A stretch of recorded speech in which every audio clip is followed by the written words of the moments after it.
Hello there and welcome to Science for Sleep, where curiosity takes its time and science drifts softly between thought and dream. Tonight we're not just looking up at the night sky, we're reaching back through almost 14 billion years of cosmic memory, tracing the faintest whisper of light ever seen. The oldest light, in fact, that has ever reached our eyes. You can't see it directly. It's not the glow of a star or the shimmer of a galaxy. It's something deeper, quieter, older than all of them. A dim background hum that fills the universe evenly, stretching across every direction you look. Scientists call it the cosmic microwave background, but you might think of it as the universe's first photograph, taken long before there were cameras or stars or even atoms as we know them. Before we wander too far into that ancient light, I'd love to know, where are you listening from tonight? Is it quiet there? Maybe you're watching the last few lights outside your window fade, or hearing the low hum of distant traffic, or maybe just the rhythm of your own breath. Somewhere, far beyond this room, beyond the stars you can see, that same faint light is washing through space, passing gently through you, through me, through everything. It's been travelling since the dawn of time itself.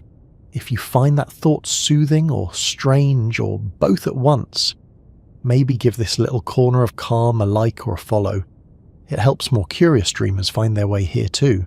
Now let's ease into the story, because this faint glow, this quiet cosmic background, is more than just light. It's evidence, it's history written in radiation. A time capsule from when the universe was just a few 100,000 years old. To understand it, we have to imagine a world so different from ours that it hardly seems real. A time when there were no galaxies, no stars, not even the faintest trace of a planet. Just a sea of heat and energy so dense that matter and light couldn't exist separately. The early universe was less like a place and more like an ocean of pure potential. And somewhere in that glowing chaos, the story of everything began. When scientists talk about the cosmic microwave background, they're really talking about what's left of the Big Bang. But the Big Bang itself wasn't an explosion that happened in one spot. It was space itself expanding, carrying everything with it. Imagine stretching a balloon with tiny dots on its surface. As the balloon grows, the dots move apart. That's how the universe expanded, not into something, but as something. Every point of space moved away from every other point, and in that first fraction of a second, everything we now know, all the galaxies, stars and atoms, was condensed into a form so hot and dense that it glowed brighter than anything we could ever imagine. That light, the light from the beginning, was everywhere. But as the universe expanded, it cooled. What was once a blinding fire began to dim. The glow stretched, the wavelengths of its light elongating as space itself stretched. Over billions of years, what began as an intense blaze in visible light shifted down the spectrum, becoming infrared, then microwave.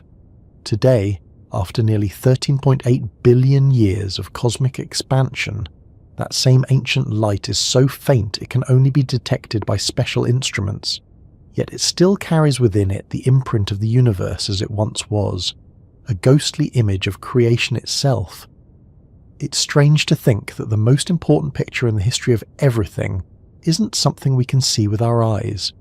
If you could somehow tune your television or radio to the right frequencies, some of the static you'd hear would actually come from that ancient radiation.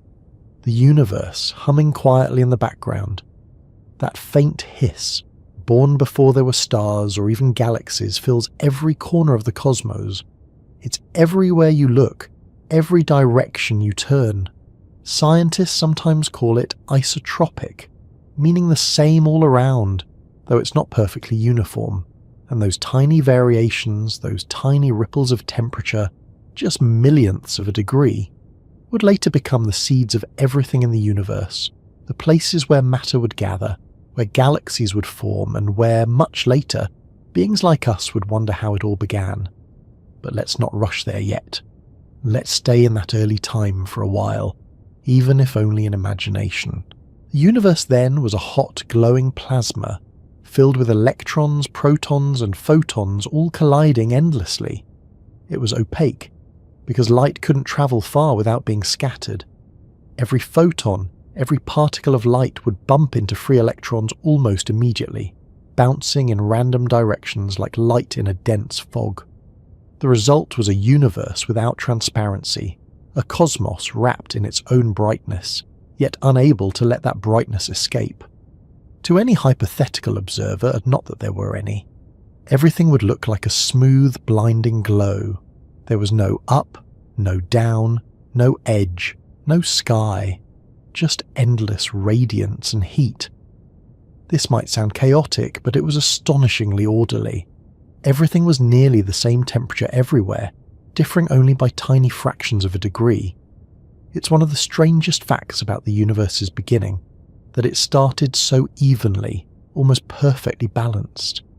And yet those microscopic imperfections in that balance were crucial. Without them, there would be no structure, no galaxies, no stars, no planets. The universe would have remained a thin, uniform gas forever. Instead, those small differences became the blueprint for everything that followed. When cosmologists study the cosmic microwave background, they're not just looking at light. They're reading a fossil record of temperature variations, a map of the infant universe frozen in place after it became transparent. But before we get to that moment, the one when light could finally move freely, we have to understand what happened as the universe cooled, because cooling was everything. In those first moments, the universe was unimaginably hot, billions of degrees.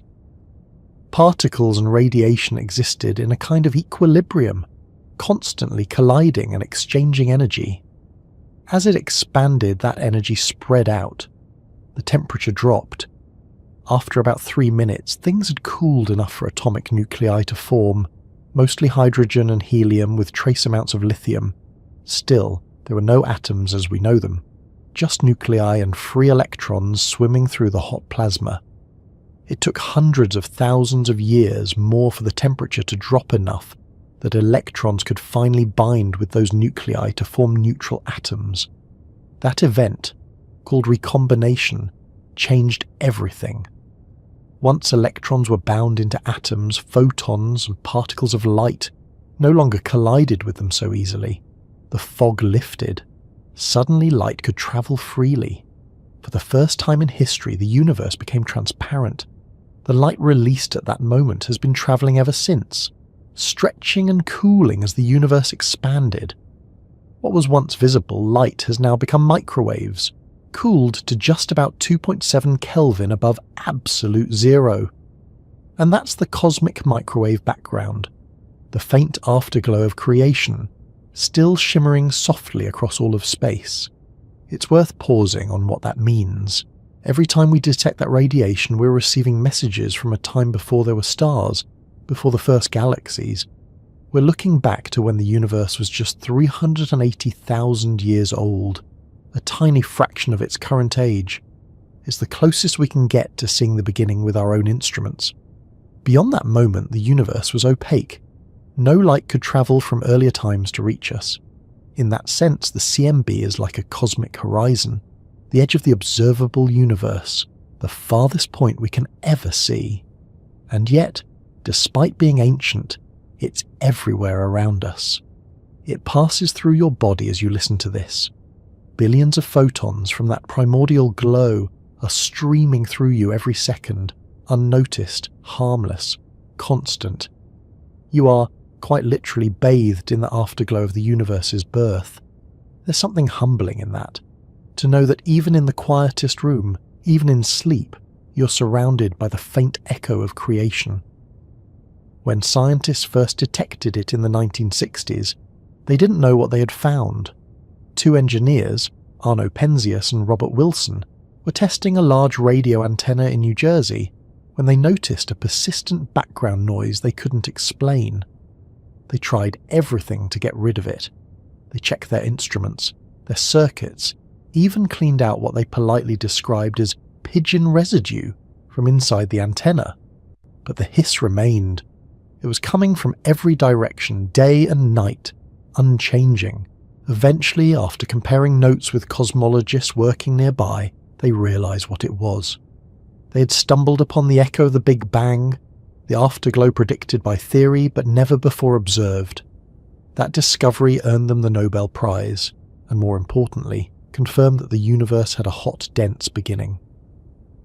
Since then, our instruments have improved dramatically. Satellites like COBE, WMAP, and Planck have mapped the CMB in exquisite detail, showing tiny variations in temperature and density across the sky. Those maps are not just pretty pictures, they're data-rich records of the early universe's structure, telling us about its age, composition, and even its shape. By studying the CMB, scientists can determine how fast the universe is expanding, how much dark matter and dark energy it contains, and how flat or curved space itself might be. All that from a faint glow less than 3 degrees above absolute zero. It's remarkable how much we've learned from something so subtle. If you were to stand outside on a clear night and somehow see microwaves with your eyes, the whole sky would shimmer faintly, evenly, with that background light. It wouldn't come from any single point. It would come from everywhere. The universe whispering softly in every direction. When you think about it, that makes the night sky even more beautiful. The stars we see are relatively young, mere latecomers in cosmic history. The real background, the ancient one, is still shining beneath them, invisible but ever-present. It's the oldest light we will ever see, and perhaps the most important. It tells us that the universe once burned bright and hot, that it expanded and cooled, and that we, billions of years later, can still catch the faint echo of that moment in our detectors and in our thoughts. The cosmic microwave background isn't just a relic, it's a reminder of how connected everything is across time. The photons that left that first transparent universe have been moving ever since, untouched and unbroken, crossing billions of light years to arrive here. When they were released, there were no stars, no galaxies, no Earth. And yet, they've travelled patiently through all the ages to meet our instruments, our minds, our curiosity.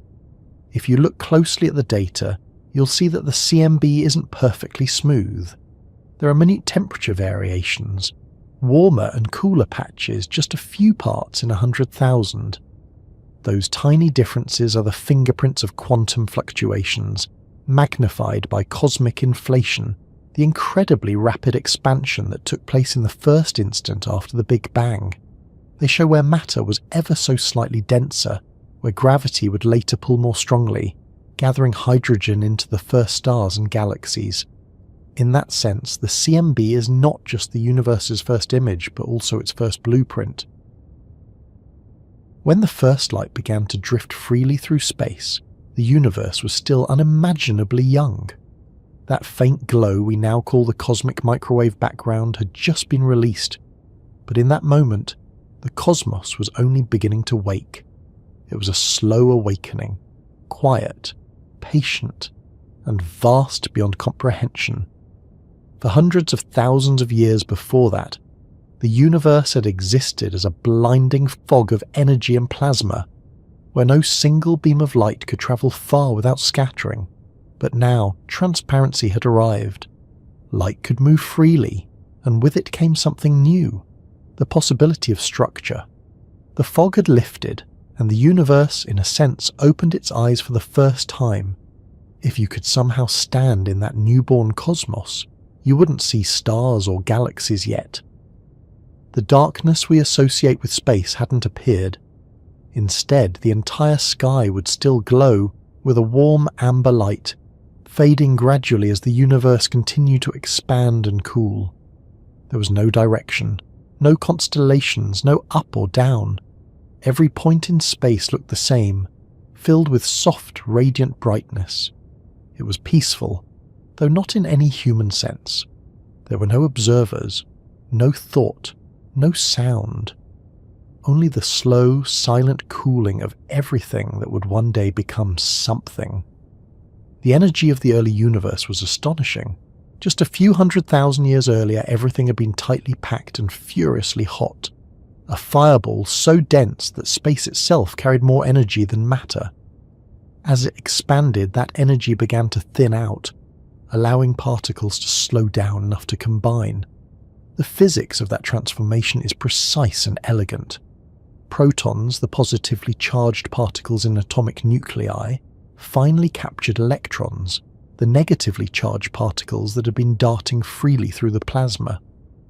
With those electrons bound, the radiation that once scattered endlessly could now travel in straight lines. That was the turning point, the transition from a universe of light trapped within itself to a universe of light set free. What followed was a cosmic cooling. As the universe expanded, the temperature continued to drop. From billions of degrees in its earliest moments, it fell to just a few thousand. At that point, light no longer carried enough energy to break apart atoms, and the glow that filled everything began to dim. Space stretched, wavelengths of radiation elongated, colours shifted. What had once been a brilliant white blaze faded to deep red, then to infrared, and eventually, over billions of years, to the microwave radiation we now detect. The light didn't disappear, it just changed its tune. The melody of creation slowed into a gentle hum. This quiet transformation marks the true beginning of what we think of as the universe. Before then, it was a sea of energy. Afterward, it became a place where matter could gather, where gravity could start to do its slow, relentless work.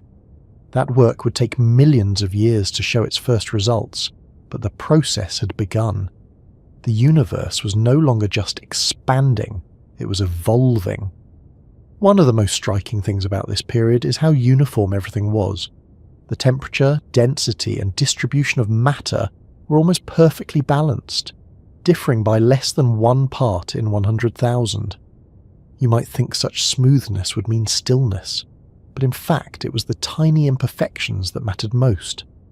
Those minute differences, invisible on any human scale, became the seeds of cosmic structure. Slightly denser regions pulled in more matter under gravity, and over time, that extra mass made them even denser still. It was the start of a slow chain reaction that would eventually lead to stars, galaxies, clusters, and everything else that dots the night sky.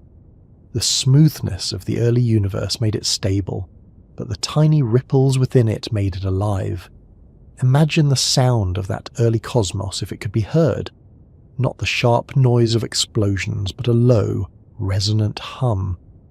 Scientists call these acoustic oscillations, pressure waves that rippled through the plasma of the young universe before it became transparent. Those ripples froze in place when light was released, leaving their imprints on the cosmic microwave background.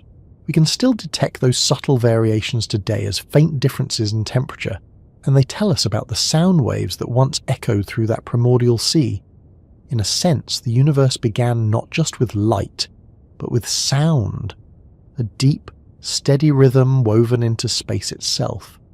Once the fog cleared, the universe entered a long period that cosmologists sometimes call the Dark Ages.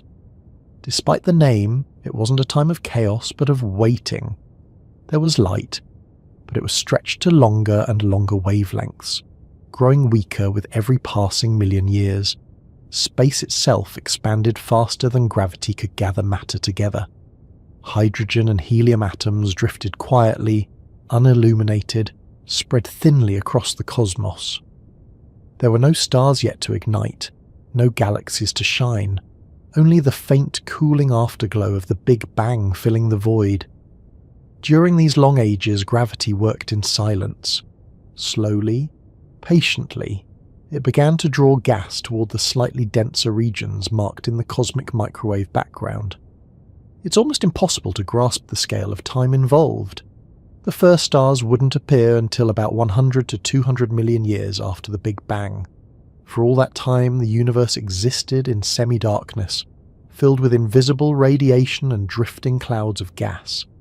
and yet even then the blueprint of everything to come was already written in the faint temperature ripples of that first light. If you were to look at those ripples on a map, you'd see patterns that tell us not just what the universe looked like then, but how it would grow. Slightly denser patches became the seeds of galaxies. Slightly cooler areas marked regions of less matter, the spaces between the great cosmic structures. The CMB is a snapshot of that balance, a record of the earliest contrast between matter and emptiness, between what would become something and what would remain void. In the decades since it was first discovered, scientists have used that faint pattern to measure some of the most fundamental properties of the universe. Its age, its composition, its rate of expansion, all can be inferred by studying how the cosmic microwave background varies across the sky. What's more, those variations match perfectly with the predictions made by the Big Bang Theory, confirming it beyond reasonable doubt. Every piece of evidence points to one conclusion: that the universe began hot, dense and uniform, then expanded and cooled into the complex cosmos we see today. But at this stage of its history, complexity hadn't yet arrived. The young universe was simple, filled mostly with hydrogen, a little helium, and traces of other light elements. It was vast but empty in the way a field can be empty before the grass grows. It had the potential for everything, but almost nothing had yet taken shape, and still, that faint background radiation continued to travel, undisturbed, stretching with space, filling it evenly, serving as both the light of dawn and the quiet witness of everything that would come after. It's humbling to realize that the light we detect today from that era has been traveling almost the entire age of the universe. Each photon from the cosmic microwave background has crossed billions of light years, avoiding collisions, passing through the formation of galaxies, the birth and death of stars, the rise of planets, and eventually arriving here to the detectors that would record its faint signal. When we measure the CMB, we are quite literally catching ancient light in our hands, light that began its journey when the universe first learned to let go of its own brightness. That moment of release, when the fog cleared, was one of transformation. Before it, the universe was dominated by radiation. After it, matter took over. The energy density of light fell faster than that of matter as the universe expanded, and so gravity began to gain influence. For the first time, the pull of matter could start to shape the large-scale structure of the cosmos. The universe, in a sense, began to organize itself. The seeds sown in the microwave background started to grow, though the process would take eons. During this long awakening, the universe's expansion continued steadily. Galaxies were still far in the future, but the framework for them was being drawn by the invisible hand of gravity. Hydrogen atoms collided and clumped, slowly forming denser pockets of gas. Within those pockets, pressure and temperature increased.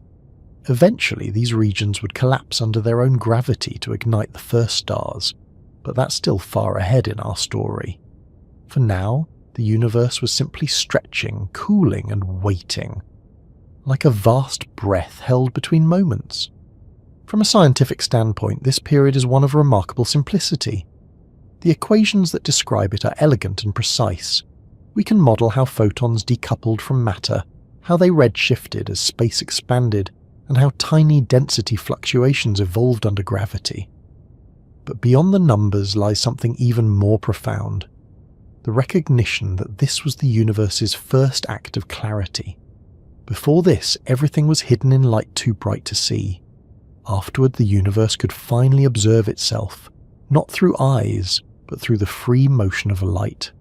Transparency is a quiet revolution. You can think of it almost like the first morning after an endless storm. For hundreds of thousands of years, energy had filled every corner of existence, battering particles into chaos. Then, slowly, the storm eased. The clouds began to part and light, for the first time, could travel unhindered. That light has never stopped travelling. It's still moving now, still expanding with space, Its wavelength stretched thousands of times longer than it began. It has cooled from thousands of degrees to less than 3 above absolute zero, and yet it still carries the same story, the same memory of that first calm after chaos. When you look at the modern universe, the galaxies, the stars, the planets, and the space between, it's easy to forget that all of it comes from the faint patterns frozen into that background light. Those patterns are the fingerprints of creation. They tell us not just that the universe had a beginning, but that it woke up gently, following laws so consistent that we can still trace them billions of years later. The story of the cosmic microwave background isn't one of sudden explosions or dramatic endings. It's a story of gradual transformation, of heat turning into structure, of energy cooling into matter, and of light slowly learning to wander free. And that wandering light, those photons from the dawn, are what make it possible for us to see the universe at all. Every telescope, every camera, every pair of eyes that's ever gazed upward depends on the same principle that began then: light moving freely through space. Before recombination, that wasn't possible. After it, the universe became transparent forever. In a sense, the cosmic microwave background didn't just illuminate the cosmos, it gave it vision. Even now, when astronomers study that light, they see subtle clues about what happened in those early days. The exact patterns of temperature and polarization reveal not only how matter was distributed, but how space itself was shaped. Tiny ripples in the CMB can tell us whether the universe is flat or curved, how much dark matter it contains, and how quickly it's expanding. From that faint afterglow, we can reconstruct almost the entire cosmic history.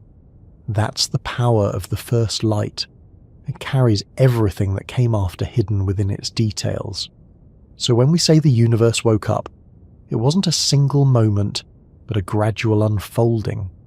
The fog lifted, the light escaped, gravity began its slow choreography, and the cosmos started to take form. It's still waking in a way. Stars are still being born, galaxies still colliding, and somewhere out there, light is still stretching, cooling, whispering through the void. The same light that first escaped nearly 14 billion years ago still surrounds us. The universe never truly stopped glowing. It just learned to glow quietly. Before there was calm light drifting through transparent space, before atoms found their places and the first stars began to form, there was only heat.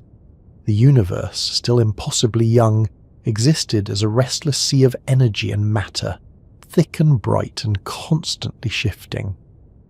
Everything we know today, every atom in your body, every grain of sand, every distant star was once part of that ocean. Not arranged or structured, but swirling together in a state so dense that the distinction between matter and radiation barely existed. It wasn't chaos in the sense of confusion. It was order at its most extreme. A perfect balance of collisions, interactions, and transformations happening everywhere at once. When cosmologists look back on this early phase, they often describe it as a plasma, a hot soup of particles and light where electrons, protons, and photons moved in a constant dance of creation and destruction. Every time a proton tried to capture an electron to form an atom, a photon of light would crash into it and knock it apart again. The result was a universe that glowed with tremendous brightness, but could not let any of that light escape. Every photon, every particle of radiation, was trapped by the density of matter. The cosmos was luminous but blind, radiant but opaque, filled with light that could not travel.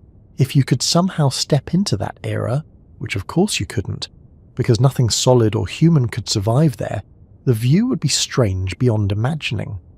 The universe had no empty space, no stars, no points of darkness.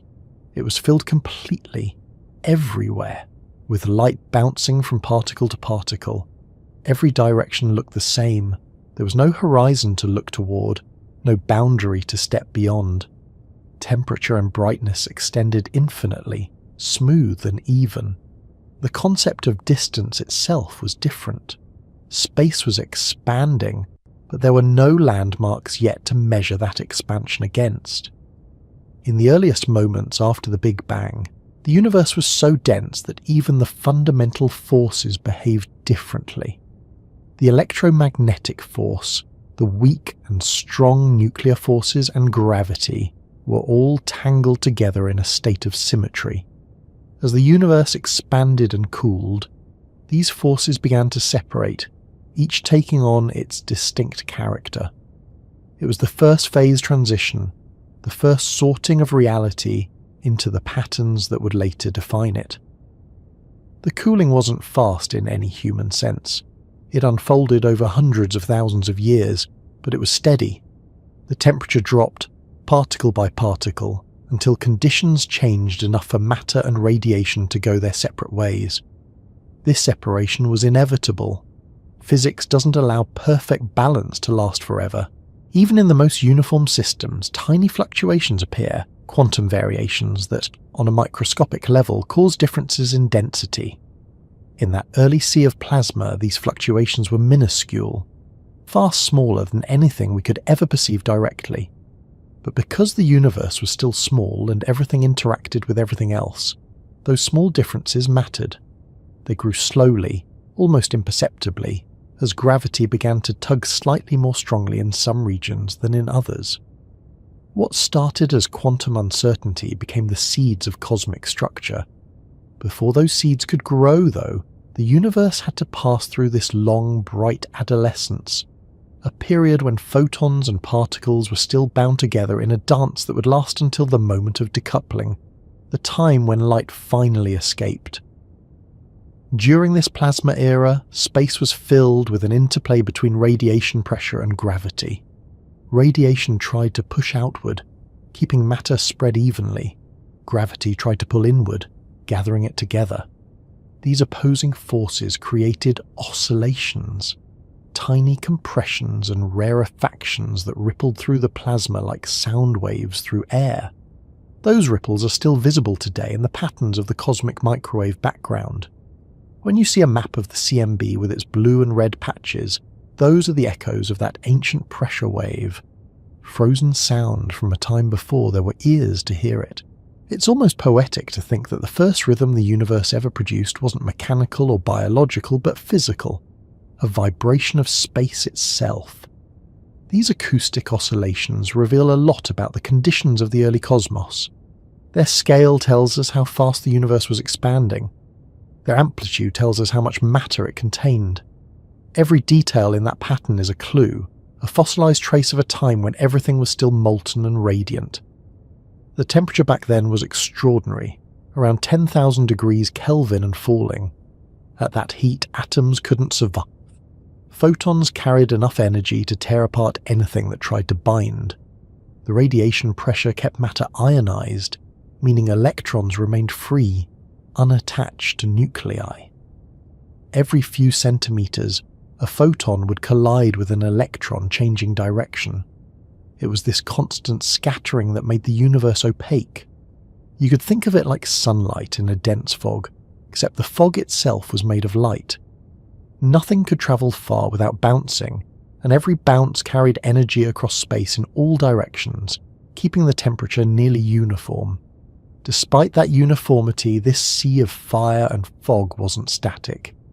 The expansion of the universe stretched everything, cooling it slowly but steadily. Over vast scales, space grew, wavelengths of light lengthened, and density decreased. With each expansion, the particles had slightly more room to move. Collisions became less frequent. The cosmic fog began to thin, though it would take hundreds of thousands of years before light could finally break free. During this long phase, matter and radiation were deeply intertwined. The energy density of the universe was dominated by radiation, not matter.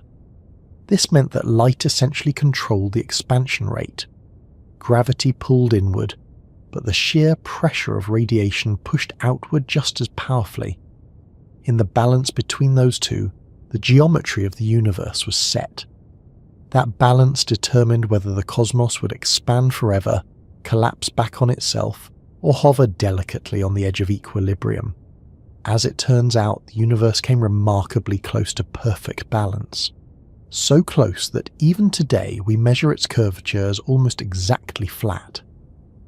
That flatness was established in this glowing era, written into the very shape of space while everything was still too hot to see. The notion of flatness can be difficult to imagine. It doesn't mean the universe is two-dimensional or pancake-shaped.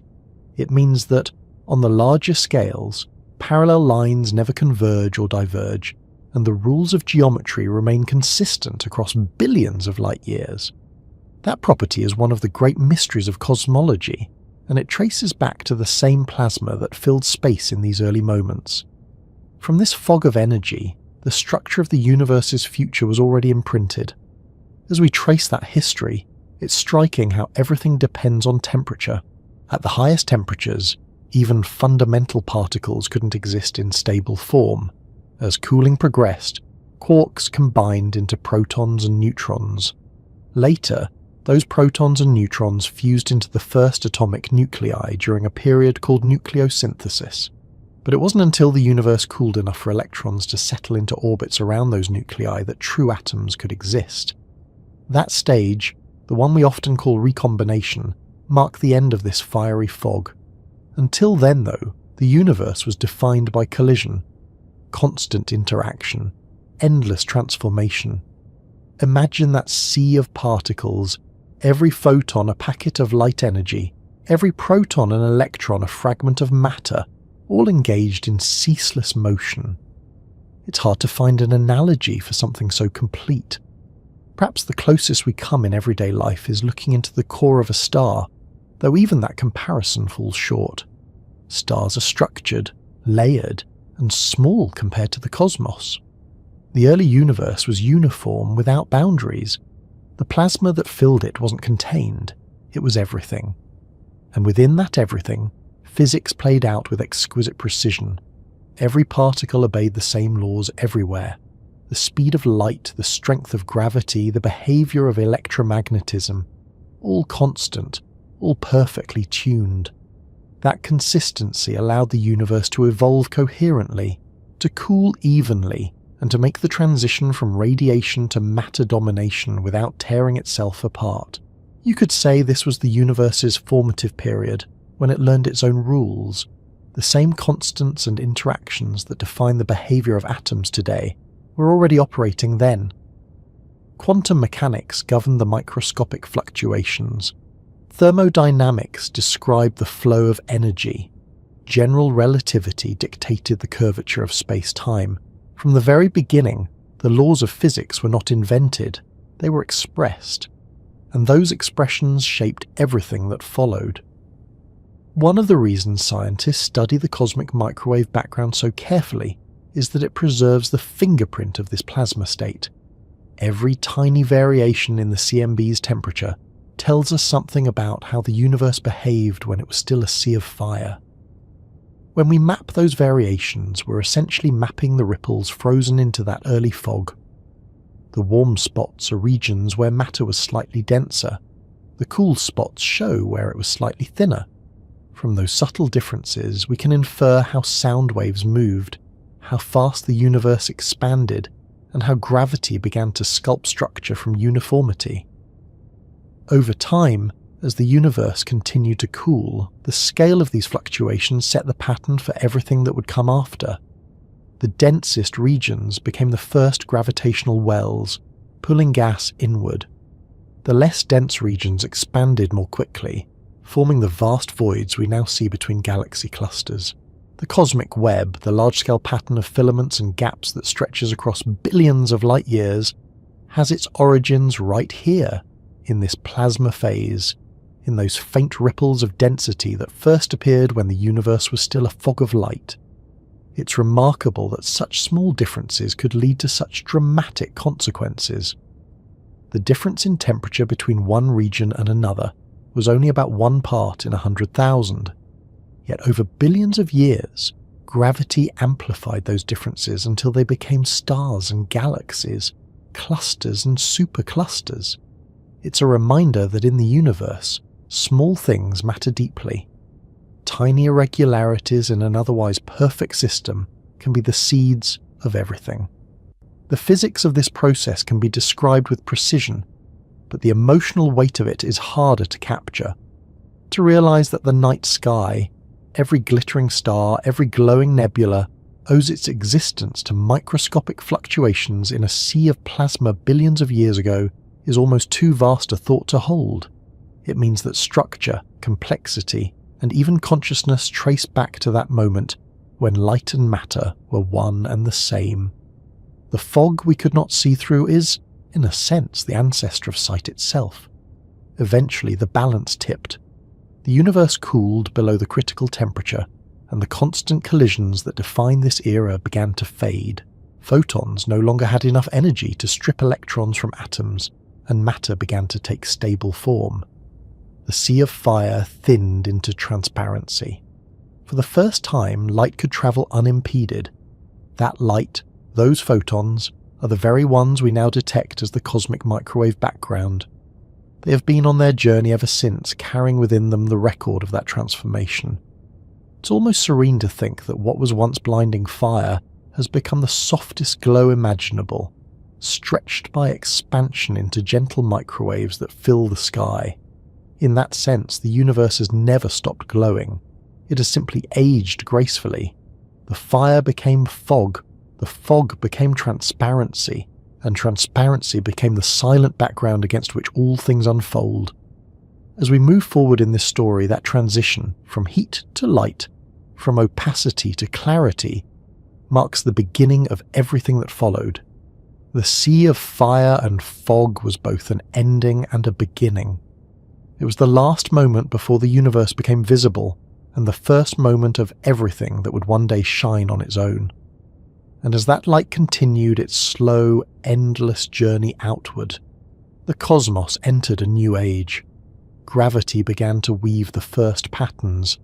The darkness deepened, and in it the seeds of stars waited quietly for their time to ignite.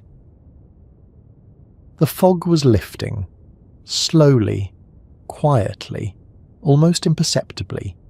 The universe was changing from a blinding ocean of plasma into something clear. For the first few 100,000 years, everything had been too hot for atoms to exist.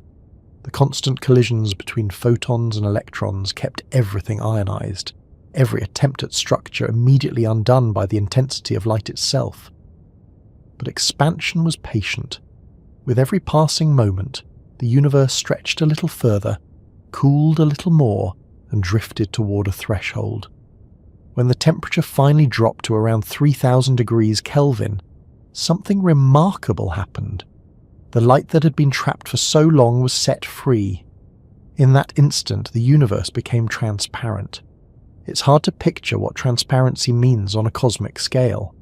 Before this moment, photons, the particles of light, couldn't move more than a few millimeters before being scattered by electrons. Space was bright but impenetrable, as though wrapped in endless cloud. Then, in a span of just a few thousand years, those electrons combined with protons to form neutral hydrogen atoms. The collision stopped. Light could move unhindered. The universe, for the first time, became visible to itself. This event is known in cosmology as recombination, though that word doesn't quite capture its simplicity. There was no previous combination to redo. It was the first time electrons and nuclei had ever joined permanently, but the term stuck because it describes the binding of charged particles into neutral atoms. Once that happened, photons no longer interacted so strongly with matter. The great cosmic fog that had filled everything for hundreds of thousands of years finally cleared. If you could have witnessed it, the transformation would not have been sudden or dramatic. There would have been no flash, no sound, no boundary sweeping across the cosmos. It would have been a gradual fading, like the slow clearing of mist under a rising sun. The glow that had filled the universe softened as light began to travel freely. What had been a uniform blaze became a diffuse radiance, cooling with every expansion of space. That light is still travelling today, stretched by billions of years of cosmic growth, its once golden wavelength now elongated into the microwaves that wash over every inch of the sky. It's strange to think that the light we detect in the cosmic microwave background isn't light from stars or galaxies, but from the very first time light could move. It's the oldest light that can ever reach us, because anything before that moment is hidden behind the fog of the plasma era. No telescope, no matter how advanced, can see further back than this. The surface from which that first light escaped is sometimes called the last scattering surface, not because it's a physical wall, but because beyond it, scattering was constant and total. It is, in effect, the universe's first visible horizon, a curtain of light stretching across all directions. Every photon that makes up the cosmic microwave background has travelled through space since that moment, a journey of nearly 13.8 billion years. During that time, the universe has expanded more than 1,000-fold. Those photons have been redshifted from visible light into microwaves, cooled from thousands of degrees to just 2.7 above absolute zero. Yet they still carry the faint imprints of the conditions in that early universe. The temperature variations, the density fluctuations, the signatures of the very first structures. Each photon is like a messenger from the dawn, arriving here after a voyage that has lasted the entire age of the cosmos. Recombination marks a turning point not just in the history of light, but in the history of matter. Before it, radiation dominated. Photons carried most of the energy in the universe and controlled its expansion. Afterward, matter took over. The energy density of radiation fell faster than that of matter as the universe stretched, and gravity began to assert itself more strongly. The cosmos entered a new era, one defined by the slow gathering of gas into clouds, by the silent choreography of gravitational attraction. The light had gone free, but matter was now beginning to settle. In that balance between release and gathering lies much of what makes the universe the way it is. The photons that escaped continued outward, painting the cosmos with a faint uniform glow. The atoms that remained began to cool further, drifting gently through space, influenced only by gravity and the small irregularities frozen into the density field. Those irregularities, so tiny they might seem inconsequential, were amplified over time. Slightly denser regions attracted more matter, becoming denser still. Slightly emptier regions became more empty. It was a feedback loop written into the laws of physics, and from it, the first structures would eventually emerge. To understand how precisely this transition unfolded, scientists study the cosmic microwave background in extraordinary detail. The CMB isn't perfectly smooth. It contains fluctuations in temperature of only a few tens of millionths of a degree. These differences tell us everything about the conditions during recombination, the density of matter, the rate of expansion, even the proportions of ordinary matter, dark matter, and radiation. When mapped across the sky, these tiny variations create a speckled pattern that looks almost random but isn't. It's the statistical fingerprint of the early universe, the first readable page in the cosmic record. Satellites like COBE, WS-MAP, and Planck have refined our view of that record to exquisite precision. They've shown that the universe at the moment of recombination was astonishingly uniform, with just enough unevenness to allow structure to grow. Those observations have confirmed the Big Bang model beyond any reasonable doubt, but they've also revealed subtler details, like the fact that the universe appears to be spatially flat, meaning its overall geometry isn't curved significantly by gravity. That insight, drawn from the pattern of fluctuations in the CMB, tells us something profound about the universe's earliest moments, long before recombination itself. But for now, it's enough to stay in that moment of transition, when the universe first became clear. The concept of clarity might sound simple, yet on this scale it's monumental. It means that for the first time, information could travel freely across vast distances. Light could move in straight lines, carrying with it an imprint of where it had come from. That ability to carry information is what makes observation possible at all.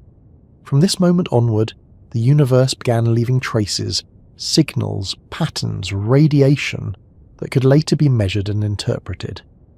Before recombination, everything was hidden behind the fog of scattering. After it, the universe became legible. You could think of it as the moment when the cosmos first began to remember itself. Every photon of the CMB is a record, an unbroken link between then and now.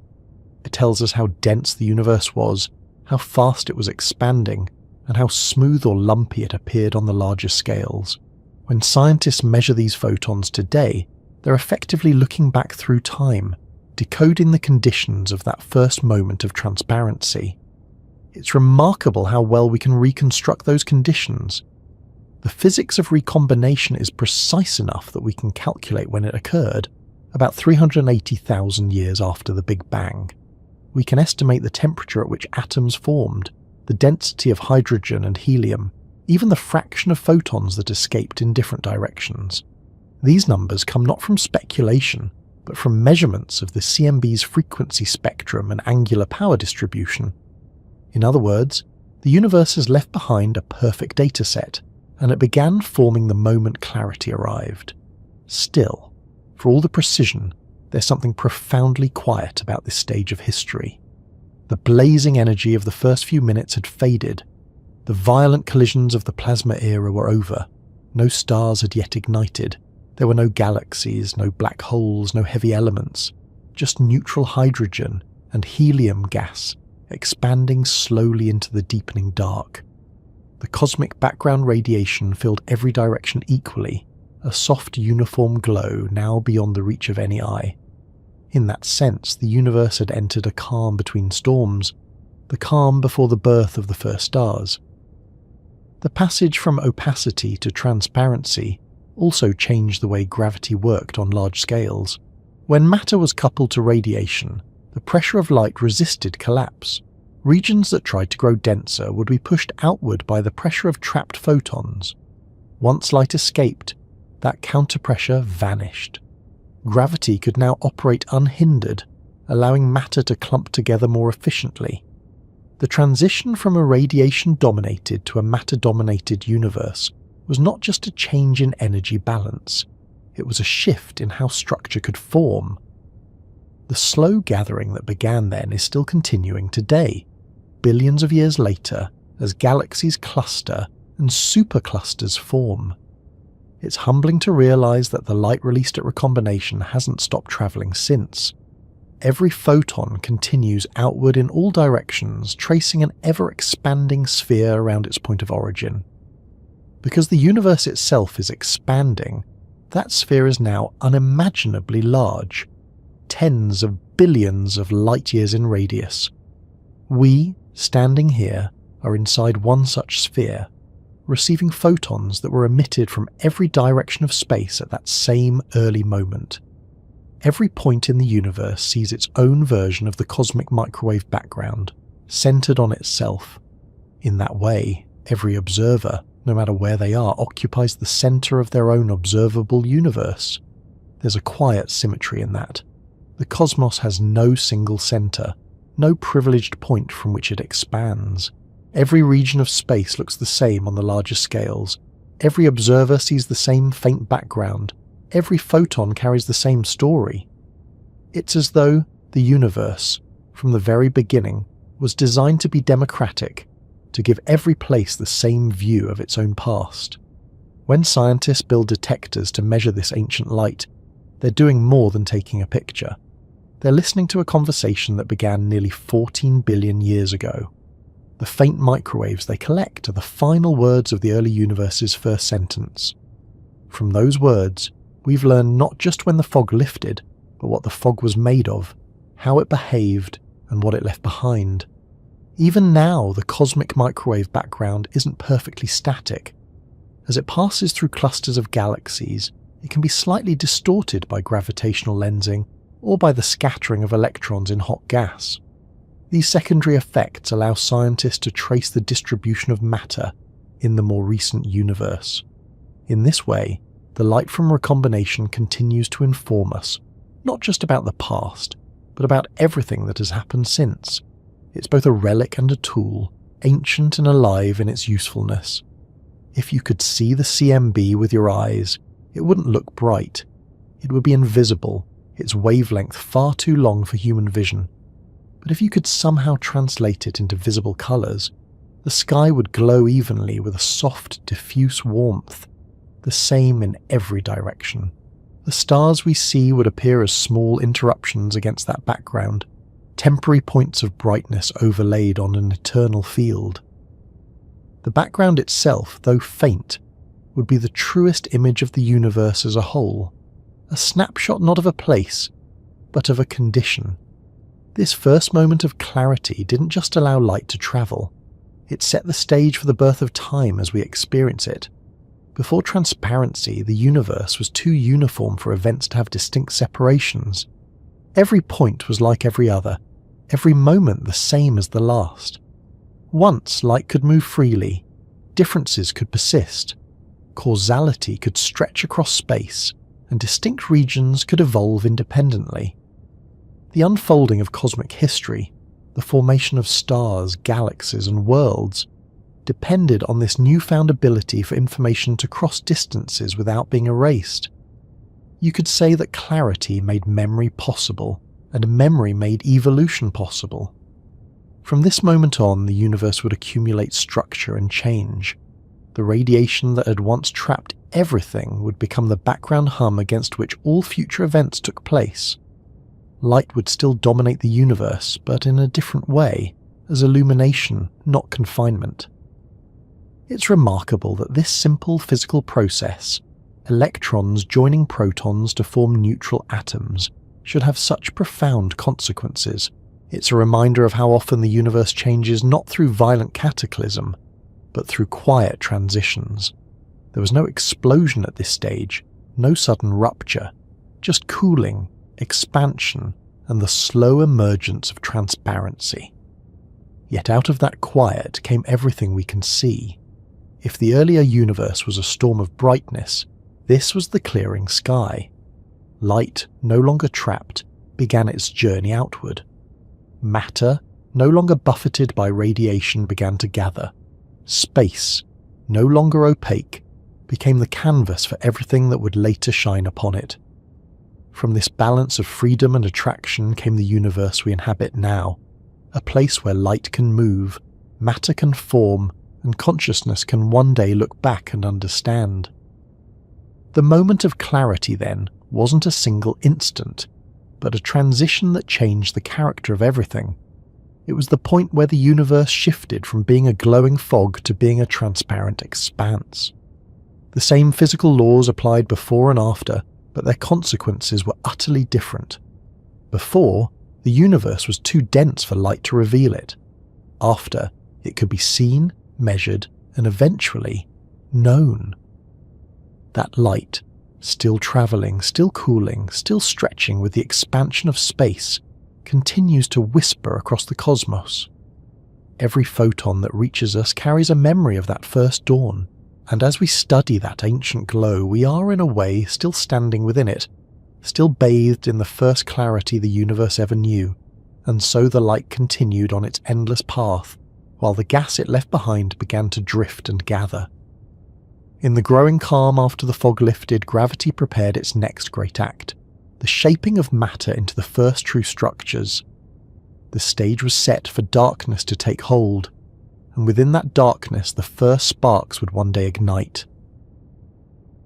The light that first escaped into the universe has never stopped travelling. It's older than every star, older than every galaxy, older than the very atoms that make up most of what we see now. When we talk about the cosmic microwave background, we're talking about the oldest light in the sky, not the light of something burning, but the faded afterglow of something cooling. It isn't a light you can see, not with your eyes or a telescope that collects visible waves, but it's there, surrounding you at this moment. It moves through you, through the walls of your room, through the earth itself, quiet and constant, a soft echo from when everything began. The light was released nearly 14 billion years ago, when the universe was just beginning to clear from its dense fog. Back then, it was visible, bright enough to bathe the entire cosmos in a warm amber glow. As space expanded, the light stretched, its wavelengths elongating. The expansion of the universe doesn't just move galaxies apart, it literally stretches the light travelling through it. What began as visible light has now stretched thousands of times longer, transformed into microwaves. That stretching means the light has cooled as well, dropping from a temperature of around 3000 degrees Kelvin to just under 3. It's a change not of the light's nature, but of its scale, and that's what allows us to see into the past simply by detecting its faint, lingering warmth. To find that light, scientists don't look through telescopes pointed at stars.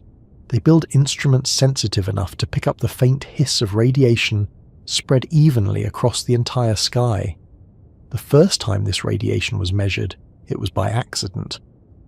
In 1965, two radio engineers, Arno Penzias and Robert Wilson, were working with a large horn-shaped antenna in New Jersey. They were trying to eliminate background noise from their experiments, but no matter what they did, a persistent static remained. It didn't change when they pointed the antenna in different directions. It didn't fade with the seasons or the day. It was everywhere, unchanging, as though coming equally from every part of the sky. They thought it was interference. They even cleaned out pigeon droppings from inside the antenna, thinking that might be the cause. But the hiss persisted. At the same time, a few miles away, a team of physicists at Princeton was working on a theoretical prediction that if the universe began in a hot, dense state, there should still be residual radiation filling all of space. When Penzias and Wilson learned of this, the realization clicked. The noise wasn't interference, it was the sound of the universe itself, the first light stretched and cooled by time. What they had found, quite literally, was the echo of the Big Bang. That discovery, made by accident, became one of the most important pieces of evidence in all of cosmology. It confirmed that the universe had a beginning and that it evolved from an earlier, hotter state. Today, we can detect that same light with far greater precision. Instruments like COBE and WMAP and the Planck satellite have mapped the sky in microwaves, revealing that the background radiation is astonishingly uniform, the same in every direction to 1 part in 100,000. It's almost perfectly smooth, yet those tiny imperfections are crucial. They mark the places where matter was slightly denser in the early universe, where gravity would later gather material to form the first galaxies. The map of the CMB is, in a sense, the blueprint of cosmic structure, the first pattern ever imprinted on space itself. It's hard to overstate what this means. When we look at the cosmic microwave background, we're not just seeing back in time, we're seeing the limit of sight itself. The CMB marks the boundary between what can and cannot be observed, because before that light was released, the universe was opaque. No radiation from earlier times can reach us. It's like a fogged window into the beginning. We can see the surface of the fog where it cleared, but not what lies behind it. That surface exists in every direction, forming a sphere around us at a distance of about 46 billion light years. It's not that the light has travelled for 46 billion years. The expansion of space has stretched the distance during its journey, but in every direction we look, the same faint glow waits, the same relic of the same moment. This symmetry is one of the most extraordinary facts about the cosmos. No matter where you are in the universe, if you could detect microwaves with perfect sensitivity, you'd see this same glow, almost identical in every direction. Every observer, no matter their location, sees themselves at the centre of their own cosmic sphere of light. That's not because there's a true centre, but because space itself expands evenly. The CMB wraps every point in the universe equally, a silent reminder that we all share the same origin. The radiation's uniformity was one of the first great mysteries of cosmology. How could regions of the sky separated by billions of light years have the same temperature, when there hadn't been enough time for light to travel between them and even out the differences? This question, known as the horizon problem, eventually led scientists to propose the idea of cosmic inflation, a brief, incredibly rapid expansion in the universe's earliest fraction of a second. During inflation, regions that were once close enough to interact were suddenly pushed far apart, explaining why they still share the same temperature and properties. The CMB is, in that sense, a fossil imprint of inflation's aftermath. Its smoothness tells us how uniform the early universe was. Its small fluctuations tell us how inflation seeded the structure that would grow later. Each tiny temperature variation in the CMB corresponds to a slight difference in density in the early plasma. Over time, those differences grew. Denser regions attracted more matter, forming the seeds of galaxies and clusters. Less dense regions became the vast voids that fill most of the universe's volume. The cosmic web, the vast structure of filaments and gaps that we see stretching across billions of light years, all began with these faint ripples frozen into the background light. When scientists study the CMB, they're studying the origin of structure itself, the earliest trace of the pattern that would one day give rise to everything we see. The precision with which we can now measure this ancient light is astonishing. The Planck satellite, for instance, mapped the CMB with an accuracy of microkelvins, millionths of a degree. Those measurements have allowed cosmologists to determine not only the universe's age, but also its composition. From the CMB, we know that about 5% of the universe is ordinary matter, the stuff that makes up atoms, stars and planets. About 27% is dark matter, an invisible substance that interacts through gravity but not light. And about 68% is dark energy, the mysterious force driving the universe's accelerated expansion. These numbers come directly from analysing that faint background glow, from teasing out its subtle variations and comparing them with the predictions of theory. When you think about it, the fact that we can measure the entire history and content of the universe from a faint radiation that fills the sky is extraordinary. The CMB isn't bright. Its intensity is equivalent to just a few hundred photons per cubic centimetre, a whisper of energy, colder than the coldest vacuum we can make in laboratories. Yet hidden within that whisper is a complete record of the cosmos's birth and evolution. It's the closest thing to a photograph of creation we'll ever have. If you could somehow tune your senses to perceive it, the world around you would look different. Instead of darkness between stars, you'd see a soft, diffuse glow, even and constant, filling all of space. It wouldn't cast shadows or flicker. It would simply be there, silent, steady, as it has been since the beginning. Every star and galaxy would seem to float within that pale background, each one a small variation upon a much older light. This CMB is not static in the strictest sense. As the universe expands, it continues to cool.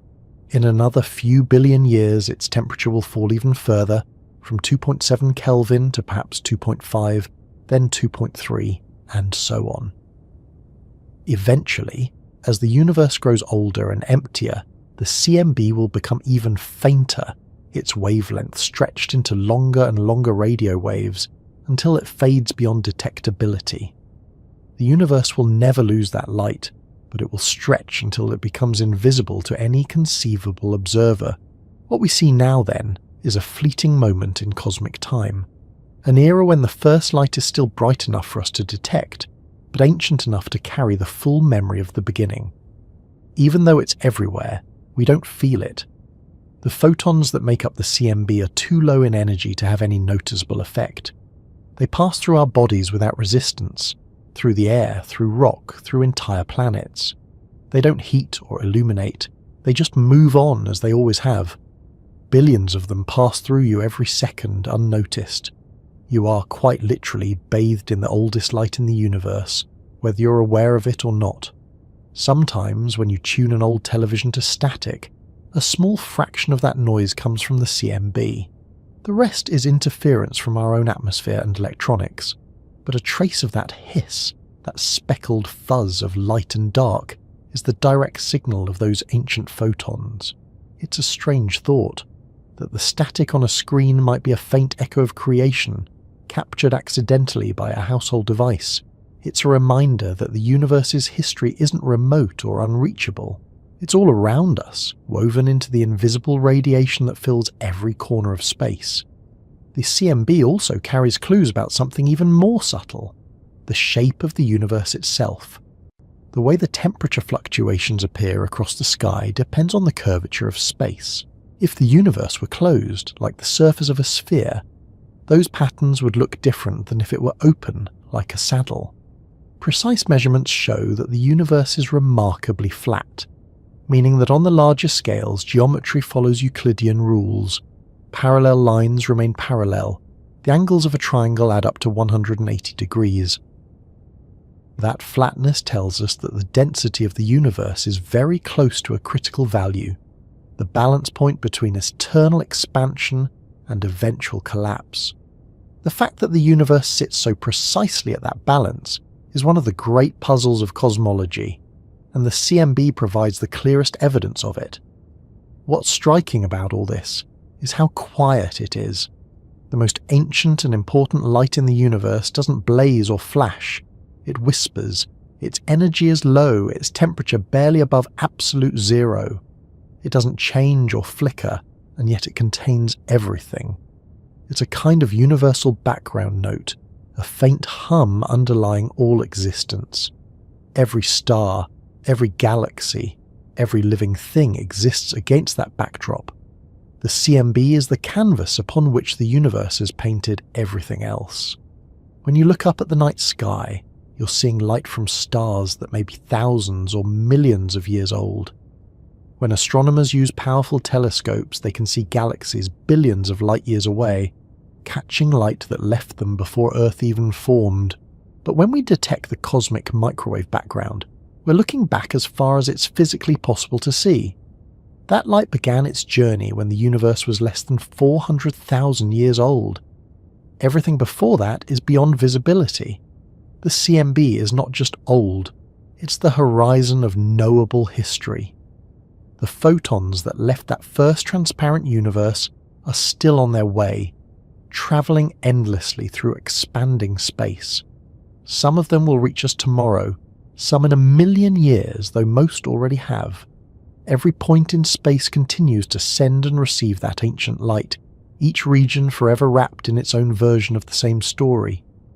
And as time passes, as the universe grows colder and more diffuse, that story keeps unfolding, carried by the oldest light in the sky.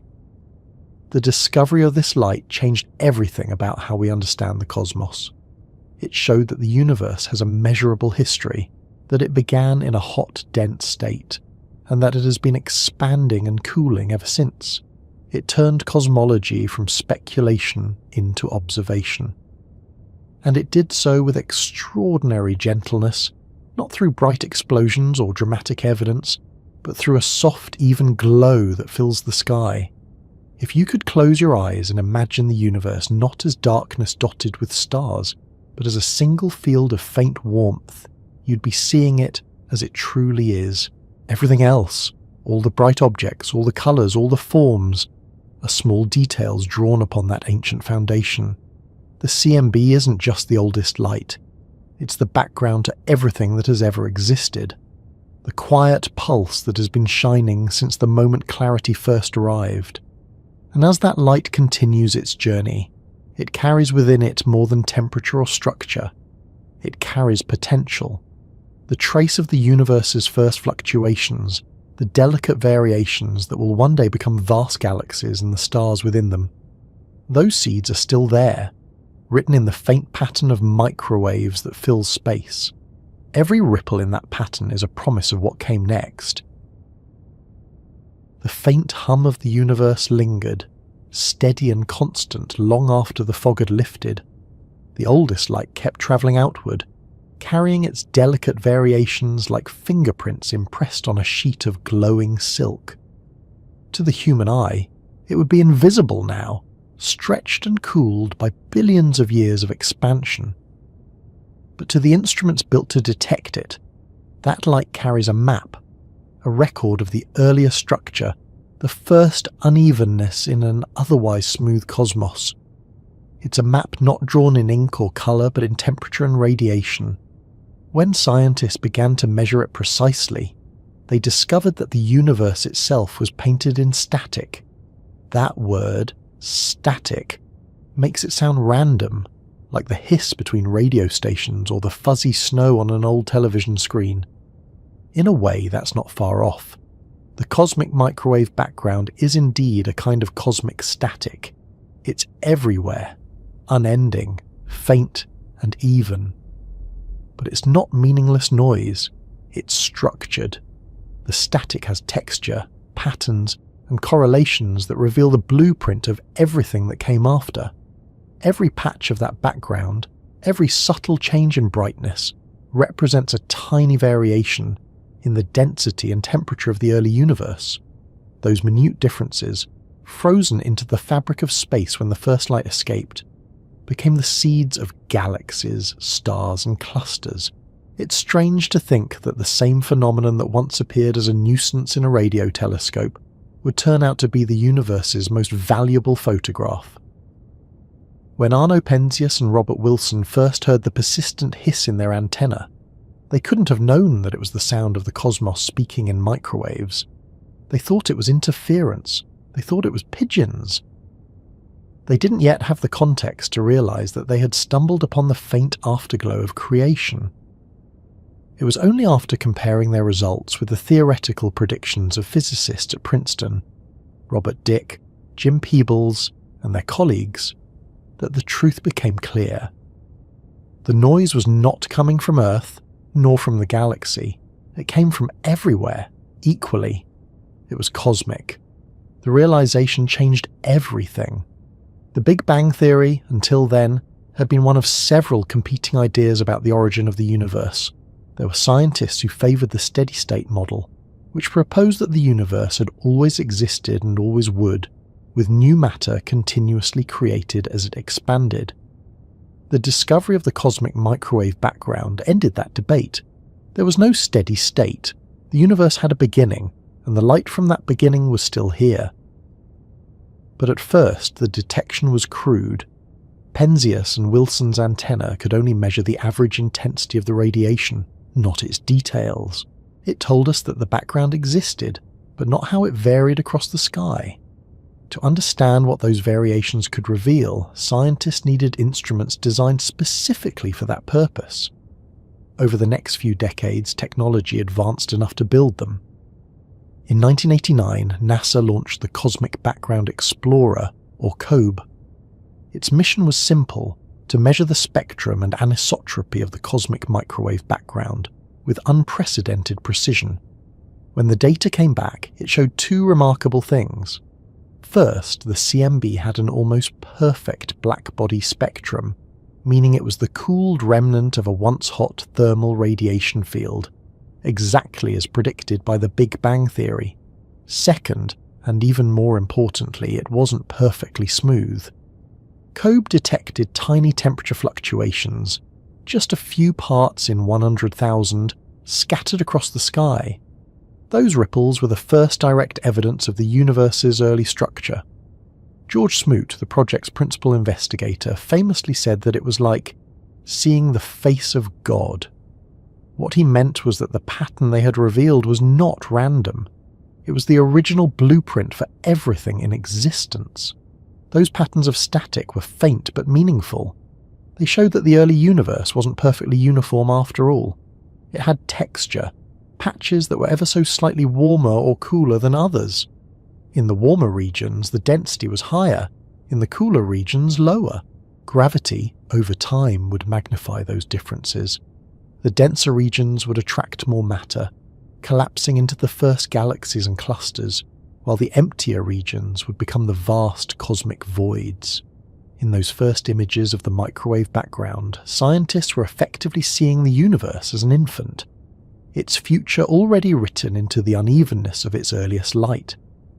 After COBE came WMAP, the Wilkinson Microwave Anisotropy Probe, launched in 2001. Its resolution was vastly superior. Where COBE could only see variations on large scales, WMAP could map the temperature differences across much smaller regions of the sky.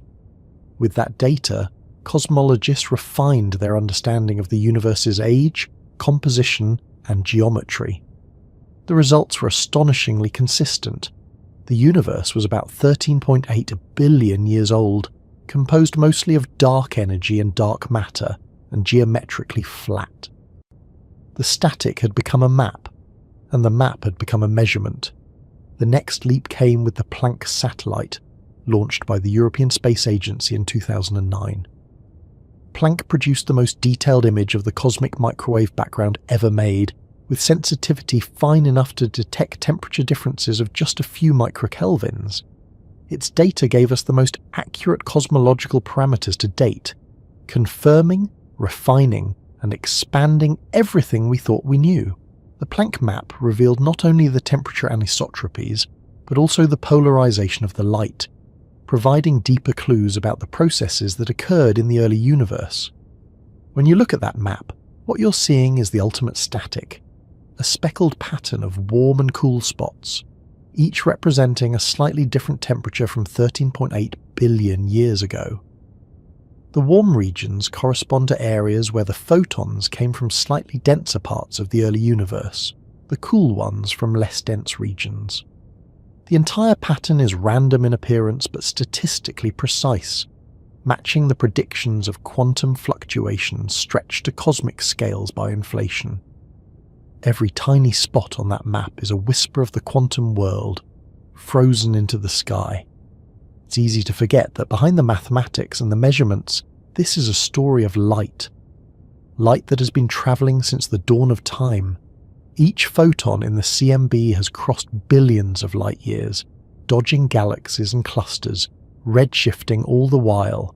Most of them have never interacted with anything since they were first released. They're pristine.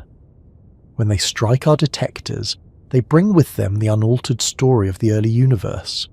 The static that once frustrated radio engineers is, in truth, the most reliable signal nature has ever provided. The name microwave background can sound technical, but it's fitting. The radiation's wavelength lies in the microwave region of the electromagnetic spectrum, just between infrared light and radio waves. It's a frequency we can detect with antennas, but not with our eyes, and yet it's everywhere. The energy density of the CMB is about 400 photons per cubic centimetre, which means that in every room, in every cubic centimetre of space, hundreds of ancient photons from the Big Bang are passing through every second. The whole universe, including the air you breathe, is filled with this invisible light. To visualize it, you might imagine the faint static pattern of an old television screen, where no channel is tuned in.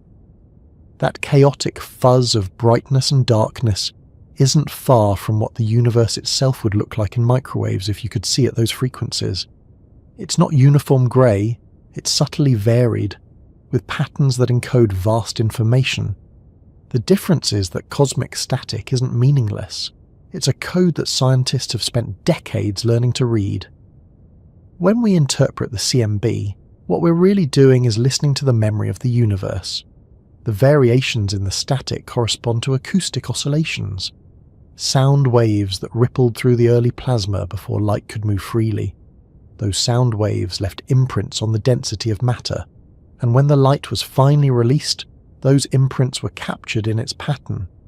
In other words, the CMB is a fossilized record of the universe's first vibrations. When scientists analyze it, they're hearing the echoes of sound waves that passed through the cosmos when it was only 380,000 years old. This connection between sound and static is more than poetic, it's physical. The early universe was dense enough for pressure waves to move through it like sound through air. Regions of higher pressure compressed and heated the plasma, while regions of lower pressure expanded and cooled it. These oscillations froze when the universe became transparent, leaving behind alternating bands of slightly different temperature and density. Those bands are what we see in the CMB's static pattern. The peaks and troughs of the cosmic sound waves have become the bright and dark spots on the map of the sky. Each scale of fluctuation tells us something specific, Large-scale variations correspond to regions that had time to oscillate only once before recombination. Smaller-scale variations show regions that oscillated multiple times. By analysing the relative strength of these variations, what scientists call the power spectrum, we can infer the universe's fundamental parameters.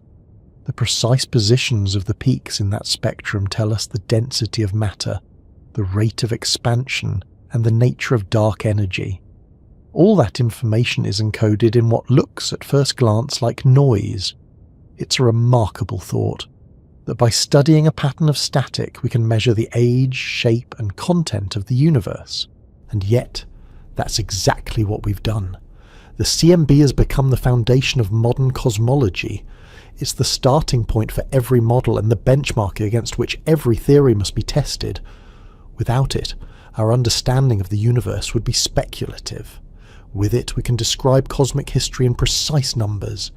Even the imperfections in the data tell a story. Tiny asymmetries in the static reveal hints of phenomena we still don't fully understand. The possibility of early gravitational waves, the fingerprints of inflation, or perhaps features imprinted by physics beyond our current theories. The CMB isn't just a record of what we know, it's a guide to what we don't. The notion of the universe being painted in static also carries a kind of quiet irony.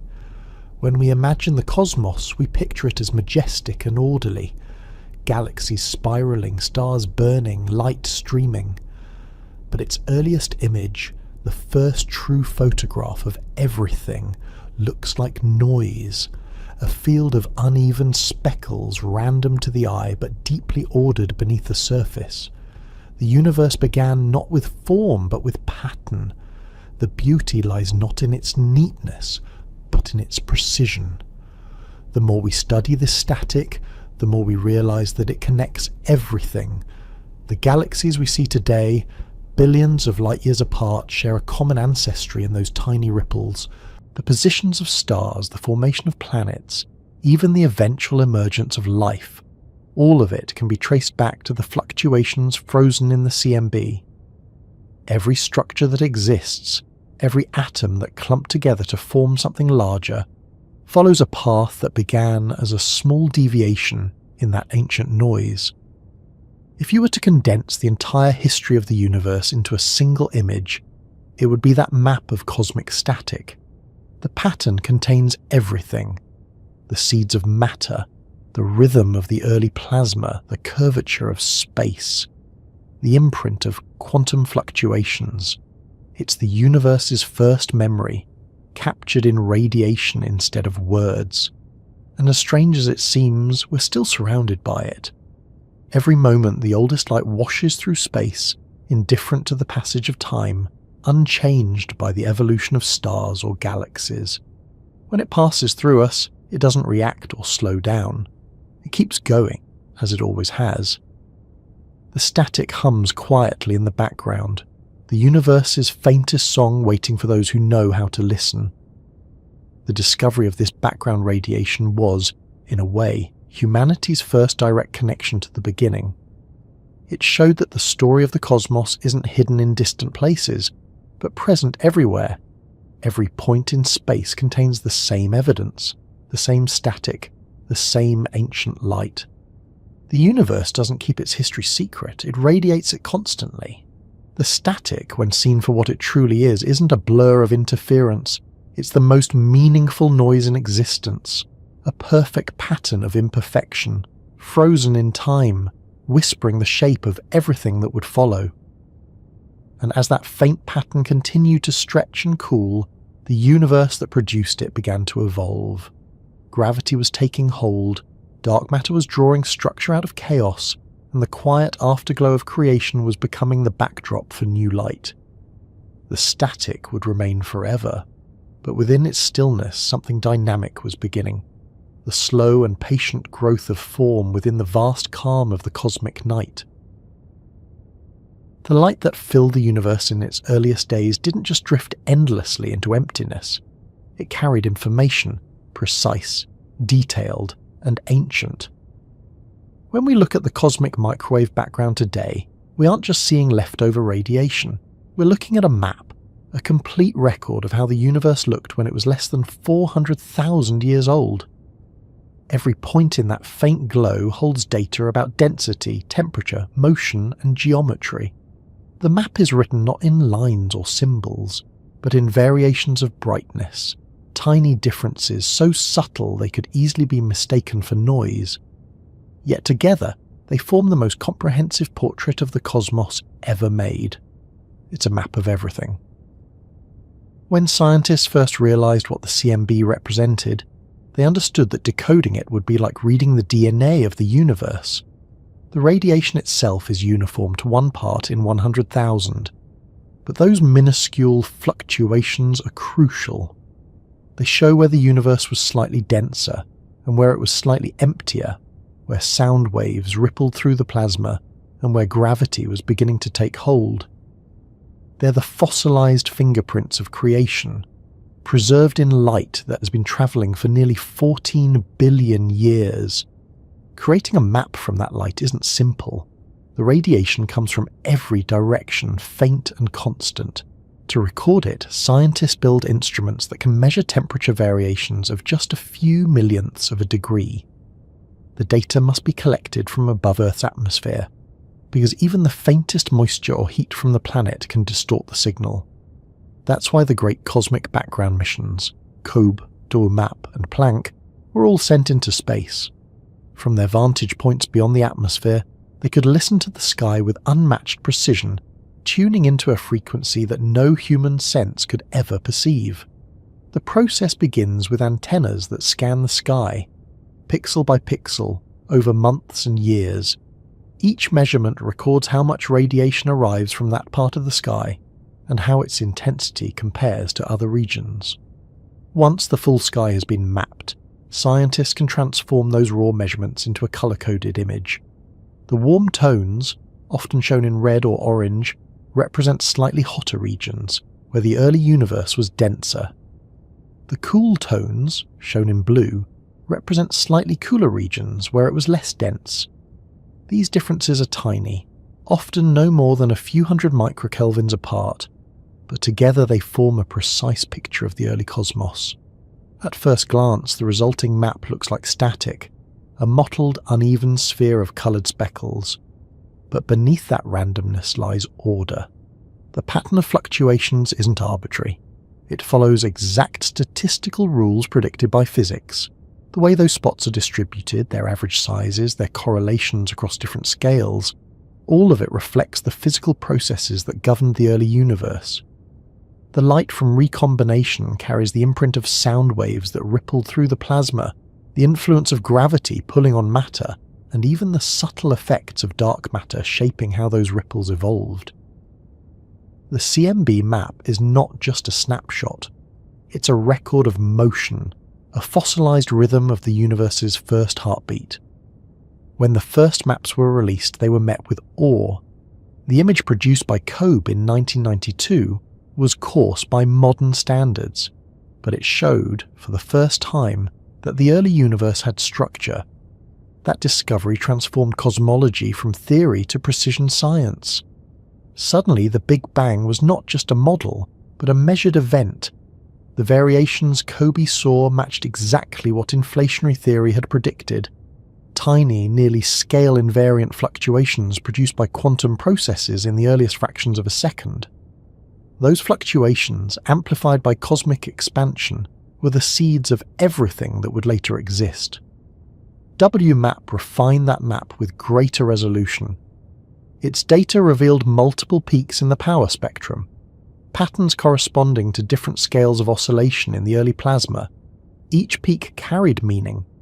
The first showed how matter and radiation interacted through sound waves. The second revealed the balance between baryonic matter and dark matter. The third and fourth peaks hinted at the curvature of space itself. By analysing the positions and amplitudes of those peaks, cosmologists could extract the universe's most fundamental parameters: its age, its expansion rate, its composition, and its geometry. The map was no longer just a picture. It was a set of equations made visible. Planck, the next generation of mission, brought the universe into even sharper focus. Its detectors could sense variations as small as 5/millionths of a degree across 9 frequency bands. That precision allowed scientists to separate the true cosmic signal from the foreground noise produced by our own galaxy. Dust and charged particles in the Milky Way emit their own microwaves, but Planck's multi-frequency design could distinguish those local emissions from the ancient background radiation. Once the galactic contamination was removed, the full cosmic pattern emerged, a pure, detailed map of the sky as it was when light first escaped. That map, released in 2013, became a cornerstone of modern cosmology. It confirmed that the universe is 13.8 billion years old, composed of about 5% ordinary matter, 27% dark matter, and 68% dark energy. It showed that space is flat to within 1/10 of 1%. It also revealed the seeds of large-scale structures, the same filaments and clusters that define the cosmic web today. In the mottled speckles of microwaves, scientists could see the outlines of the universe's entire future. One of the most profound aspects of the CMB map is that it gives us a view not just of the past, but of the laws that shaped it. The statistical distribution of its fluctuations follows what's known as a Gaussian pattern, meaning that the variations are random but follow a predictable probability curve. This pattern is what inflation theory predicts for quantum fluctuations stretched to cosmic scales. That agreement between theory and observation is one of the strongest pieces of evidence we have that inflation actually occurred.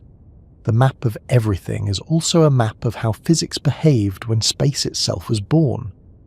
To extract information from this map, cosmologists perform a kind of cosmic archaeology. They decompose the temperature fluctuations into spherical harmonics, mathematical functions that describe how different angular scales contribute to the overall pattern. Large-scale variations correspond to low multipoles, small-scale ones correspond to higher multipoles. By analysing the power at each scale, scientists can reconstruct the history of density fluctuations, the composition of the universe, and even the possible presence of gravitational waves. It's a translation from colour to code, from static to structure. Every feature of the CMB tells a story. The smallest variations reveal how baryons, the normal matter that makes up atoms, interacted with photons in the early plasma. The slightly larger scales show how dark matter influenced those interactions by adding gravitational weight without contributing radiation pressure. The larger scales carry the imprint of the universe's overall shape and topology. Even tiny asymmetries or irregularities could point to phenomena beyond our current understanding, perhaps traces of other universes or subtle effects of primordial gravitational waves. The map is simple to look at but almost limitless in what it contains. Even polarization, the orientation of the light waves, adds another layer of meaning. As the photons scattered off electrons during recombination, they became slightly polarized, their electric fields aligned in specific directions. Measuring that polarization allows scientists to separate the CMB's signal into 2 components: E modes, which arise from density variations, and B modes, which could be caused by gravitational waves from inflation. Detecting those B modes would be like hearing the faint tremor of space-time itself from the first instant of creation. While their existence remains uncertain, ongoing experiments continue to search the sky for that subtle pattern within the map. What's striking about the CMB map is how balanced it is. There's no preferred direction, no centre, no edge. The fluctuations look statistically the same everywhere. This isotropy confirms that the universe, on the larger scales, is homogeneous, that the same physical laws apply in all directions. It's a principle known as the cosmological principle, and the CMB provides its most convincing evidence. The map shows that the universe doesn't just appear uniform, it actually is, down to astonishing precision. There's something almost philosophical about that. The sky we see, with all its unevenness, the stars, the Milky Way, the constellations, is just a thin layer of nearby structure. Behind it lies the true background, the foundation of everything, perfectly even and calm, with only the smallest ripples. The CMB map reminds us that beneath the complexity of galaxies and clusters, the universe began in simplicity. All the variety we see today is built on a background of near perfection, disturbed only by tiny quantum fluctuations that inflation stretched into cosmic scales. When cosmologists look at that map, they don't just see color gradients or data points. They see the story of structure, how tiny variations in density grew into the vast architecture of the cosmos. The warm regions on the map became galaxies. The cool regions became the empty spaces between them. In this way, the CMB isn't just a relic of the past. It's a photograph of the universe's potential, captured before it unfolded. Even now, scientists continue to refine the map, to remove noise, to cross-check observations, to compare different data sets. Every improvement brings new precision, and occasionally new puzzles. One of those puzzles is the so-called cold spot, a region of the CMB that appears slightly cooler and larger than statistical models predict. Some suggest it might be caused by a vast underdensity of matter, a cosmic void along our line of sight. Others wonder if it could be evidence of something deeper, perhaps a signature of new physics or even an interaction with another universe beyond our own. No one knows yet. The map continues to hold mysteries, as any good map should. The power of this map lies not only in its data, but in its universality. It's the one sky every observer in the universe would share. No matter where you stand, if you could detect microwaves, you'd see the same pattern surrounding you. The details might shift slightly because of motion or local structure, but the overall pattern, the fingerprint of the early cosmos, would be the same. The map doesn't belong to Earth or to humanity. It belongs to space itself. When you look at a projection of the CMB, it's often shown as an oval, stretched to display the entire celestial sphere on a flat surface. The colours vary from deep blue to bright red, representing temperature differences so small they defy normal comprehension. The pattern looks random, almost abstract, but it's the most precise representation of reality we've ever made. In that randomness lies all order, all structure, all time. It's humbling to realise that everything, from the spiral arms of galaxies to the chemical composition of stars to the life on this planet, can be traced back to a pattern of temperature differences smaller than 1/10,000th of a degree. The CMB map is the origin of complexity, the quiet blueprint from which the universe constructed itself. Each variation in that ancient radiation represents the faint memory of a vibration, a pressure wave, a quantum fluctuation. Those whispers of density and temperature became the pillars of galaxies, the frameworks of clusters, and the filaments of the cosmic web. The beauty of the map isn't in its colours or shapes, but in its meaning. It's a record of balance, between expansion and gravity, between radiation and matter, between chaos and structure. It's the point where simplicity tipped into diversity, where the uniform glow of the early universe began to fold into the intricate forms we see now. And though the map looks frozen, it's still alive in its consequences. The patterns it records continue to shape the universe today. The same gravitational imbalances that once existed in that early plasma are still pulling galaxies toward one another. The same expansion that stretched those photons continues to stretch space now. The same dark energy that influenced the early universe still drives its acceleration. The map of everything isn't just a record of where we've been, it's a guide to where we're going. Even as we learn to read it more clearly, the map keeps reminding us of something profound. That the universe is knowable, that light, no matter how faint, carries the truth of its origins. That the pattern of static left over from the dawn contains enough information to describe everything that followed, and that within the quiet hum of ancient radiation lies the most complete story ever told, written not in words or images, but in the temperature of light itself. As that light continues its journey across expanding space, still cooling, still stretching, the map it carries becomes even more precious. Each photon that reaches us adds another data point, another pixel in the cosmic picture. And though the radiation grows fainter with time, its message remains clear. A record of how the universe once looked when it was new, before stars, before galaxies, before darkness was even dark. That map, the one drawn in static, still surrounds us. It isn't distant or hidden. It's here, passing through every space, every moment, every atom. The universe wrote its memory in light, and that light never stopped moving. Even now, as we drift within it, we remain part of that pattern, woven into the map of everything. The map of the early universe looks, at first glance, like noise, a field of faint mottled patches, warmer regions and cooler ones scattered across the sky with no obvious pattern. But within those tiny ripples lies everything. The entire structure of the cosmos, every star, every galaxy, every atom of the visible universe can trace its origin back to those fluctuations. The universe we see now, vast, luminous and full of contrast, was once a nearly featureless sea. What made it come alive were the smallest imperfections imaginable. Tiny ripples. Those ripples were not random chaos. They were the natural consequence of the laws of physics acting in the earliest moments of time. Even when the universe was still opaque, filled with the hot plasma of protons, electrons and photons, it wasn't perfectly smooth.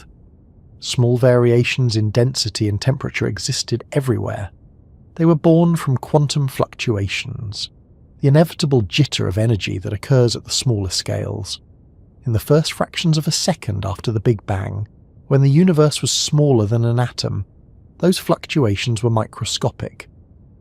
But as space expanded, especially during the brief explosive phase of cosmic inflation, those tiny disturbances were stretched to cosmic proportions. What had once been quantum scale became astronomical.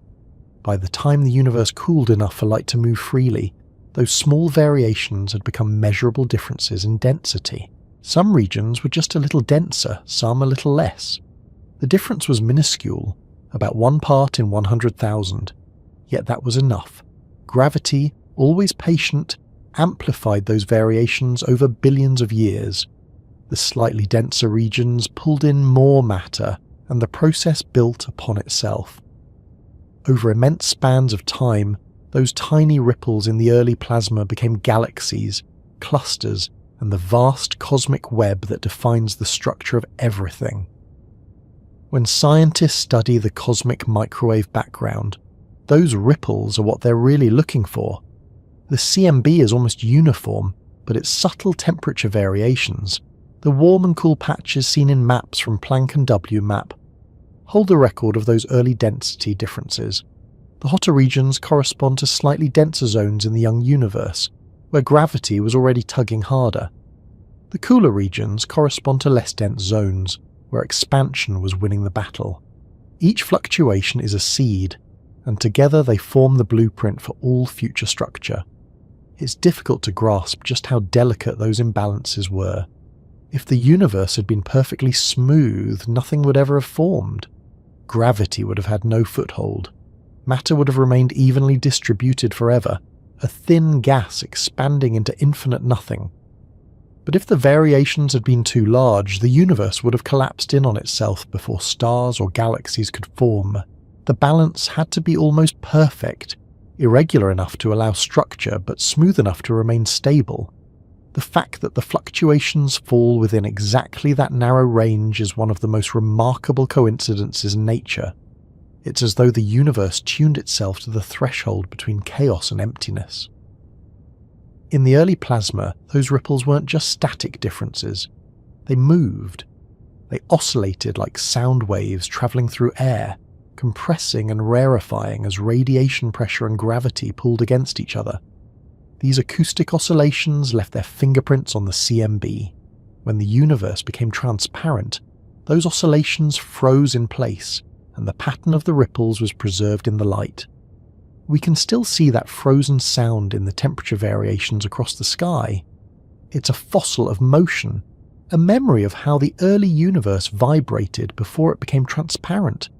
Each ripple tells us something specific about how the universe behaved at that time. The amplitude of the fluctuations shows how strong gravity was compared to radiation pressure. The size of the ripples indicates how long sound could travel through the plasma before light decoupled. Even the shape of the pattern reveals the curvature of space and the amount of dark matter present. It's astonishing how much information can be drawn from such subtle differences. From variations measured in microkelvins, we can reconstruct billions of years of cosmic evolution. The most precise measurements of these ripples come from satellites like Planck, which mapped the entire sky in multiple frequencies to filter out foreground noise. When scientists analysed the data, they produced what's called a power spectrum, a graph showing how much fluctuation exists at different angular scales. The peaks in that graph correspond to the fundamental notes of the universe's early oscillations, the harmonics of its first vibrations. Those peaks match perfectly with the predictions of physics. Each one corresponds to a different balance between matter, radiation, and dark energy. It's as though the universe played a chord at its birth, and we can still hear its echo today in the pattern of the microwave background. The beauty of these ripples is that they bridge the smallest and largest scales of reality. They began as quantum fluctuations, tiny random variations in the vacuum energy of the early universe. Quantum mechanics tells us that energy can never be perfectly uniform at microscopic scales. Even in apparent emptiness, fields fluctuate. During inflation, those fluctuations were stretched far beyond their original size, turning subatomic uncertainty into cosmic structure. When we measure the CMB, we're seeing direct evidence of quantum mechanics imprinted on the sky. The universe's largest features were born from its smallest uncertainties. The ripples also reveal how finely balanced the universe's contents were in its infancy. About 75% of the energy density came from radiation, 25% from matter, and a trace from dark energy. The way those components interacted determined how the ripples evolved. In regions where matter was dominant, gravity caused compression.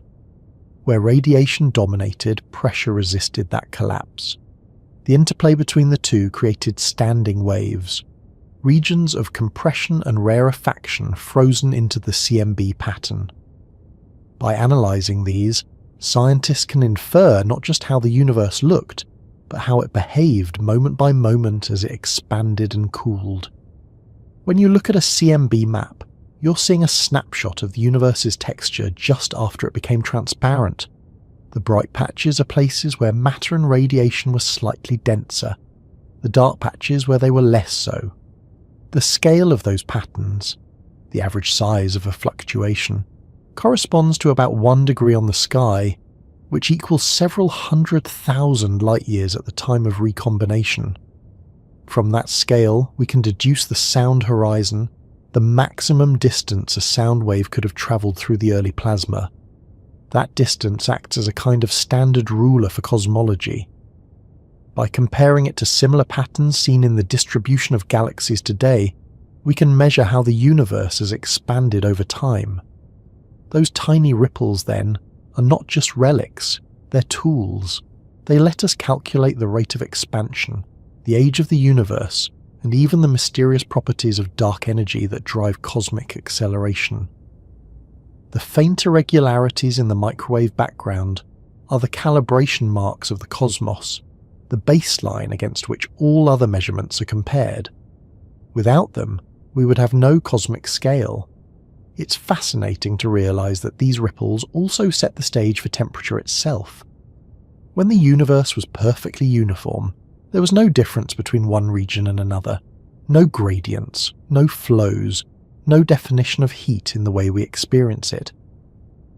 The emergence of these small fluctuations gave the universe its first contrast, the first thermodynamic landscape. From them came not only structure, but the possibility of energy moving from one place to another, the first hint of dynamics. In that sense, the ripples didn't just shape matter, they defined time, movement, and change.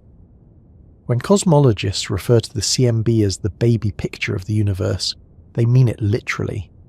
It's the earliest photograph we can take, showing the cosmos as it was in its infancy. But unlike a human photograph which captures only the surface, this one captures the underlying process. Each pixel contains information about sound waves, gravity, and quantum effects all at once. The ripples we see are the universe's first expression of difference, the first contrast in a reality that had been almost perfectly even. From those contrasts, everything else followed. If you were to trace the evolution of one of those ripples forward through time, you'd see it grow and change. Over the next few million years after a combination, gravity would continue to pull matter toward the denser regions. Hydrogen gas would begin to accumulate, slowly forming the first clouds. As those clouds grew denser, their centers would heat, and eventually the first stars would ignite. The bright galaxies we see scattered across the modern sky all began as faint imprints in that early pattern. Every cluster of galaxies, every filament of the cosmic web, every spiral arm of every star system can trace its lineage back to one of those ripples. The connection between that ancient pattern and the modern universe is astonishingly direct. Computer simulations can start with the CMB data, the exact pattern of temperature and density variations measured by Planck, and evolve it forward using the known laws of physics. The resulting structures match what we observe through telescopes today. Galaxies form where the CMB showed slightly higher density. Voids appear where it showed less. The map of the early universe predicts the structure of the current one with extraordinary accuracy. It's one of the great triumphs of modern science, to be able to take a faint glow in the microwave spectrum and use it to reconstruct the entire visible cosmos. The ripples also reveal the incredible precision of the universe's laws. Every physical process that occurred during those early moments followed mathematical relationships we can still describe. The speed of sound in the plasma, the rate of expansion, the strength of gravity, all consistent, all measurable. When we compare our models to the actual CMB data, the match is almost perfect. That precision suggests that the same laws governing particles and energy in laboratories on Earth also governed the cosmos when it was less than 1 million years old. The smallest ripples confirm the deepest symmetry. Even so, there are mysteries within the data.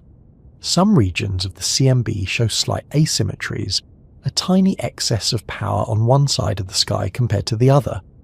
Some models predict this could be a statistical fluke, but others wonder if it hints at physics beyond the standard model, perhaps traces of early anisotropy or evidence of cosmic structures larger than the observable universe.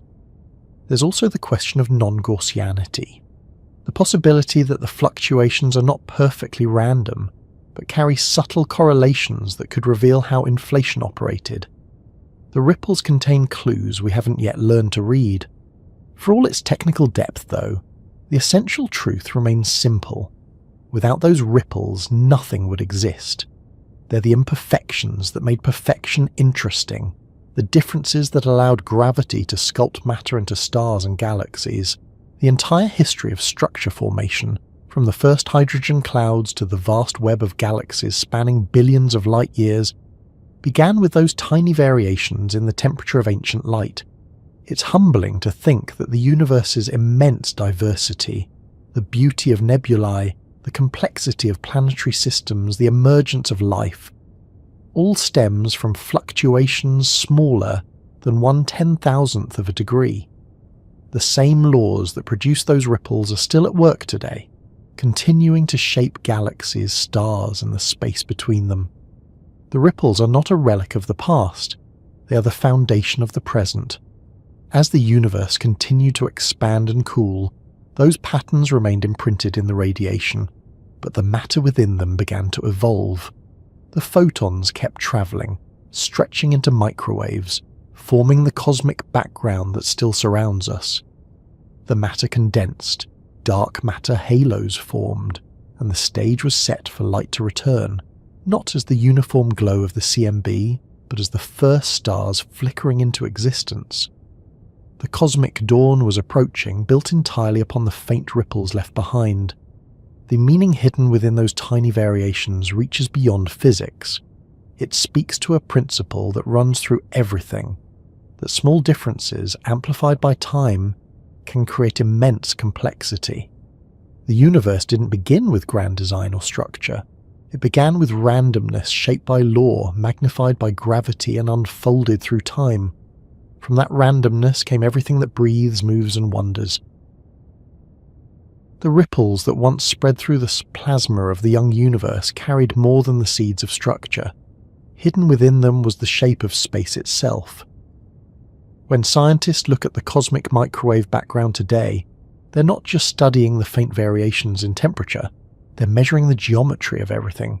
It's one of the strangest realizations in cosmology, that by examining the light left over from the Big Bang, we can determine whether the universe is curved or flat, whether space itself bends inward or outward, and how infinite it might be.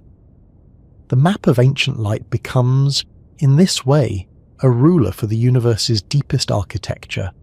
Geometry in everyday life is simple. Straight lines, circles, angles, and distances all obey familiar rules. Two parallel lines never meet. The sum of the angles in a triangle is always 180 degrees, but those rules only hold in flat space. On a curved surface, geometry behaves differently. On Earth's surface, for instance, two lines of longitude start parallel at the equator but meet at the poles. A triangle drawn on a sphere has more than 180 degrees. That same principle applies to the universe as a whole. Space can curve, and the way it curves affects everything. How light travels, how galaxies move, and even how the universe will evolve in the future. The idea that the universe has geometry may sound abstract, but it's central to Einstein's theory of general relativity. According to that theory, space and time form a single fabric, space-time, which is shaped by the presence of matter and energy. Mass bends space, and curved space tells mass how to move. The universe, in this sense, isn't expanding into something else. The expansion is the stretching of space itself. Its geometry determines the paths of light rays and the fate of expansion. If the universe has enough mass and energy, its gravity will cause it to curve inward, like the surface of a sphere. If it has too little, it will curve outward, like a saddle. If the balance is just right, space will be flat. Each of these shapes carries a different destiny. A positively curved universe, like a sphere, would eventually stop expanding and collapse in a big crunch. A negatively curved one would expand forever, its galaxies rushing apart into infinite coldness. A flat universe sits between these two extremes, expanding forever, but at a rate that gradually slows. Which shape reality takes depends on the universe's total density, how much matter, radiation, and dark energy it contains. The critical density, a specific value of mass energy per cubic meter, defines the dividing line between open, closed, and flat.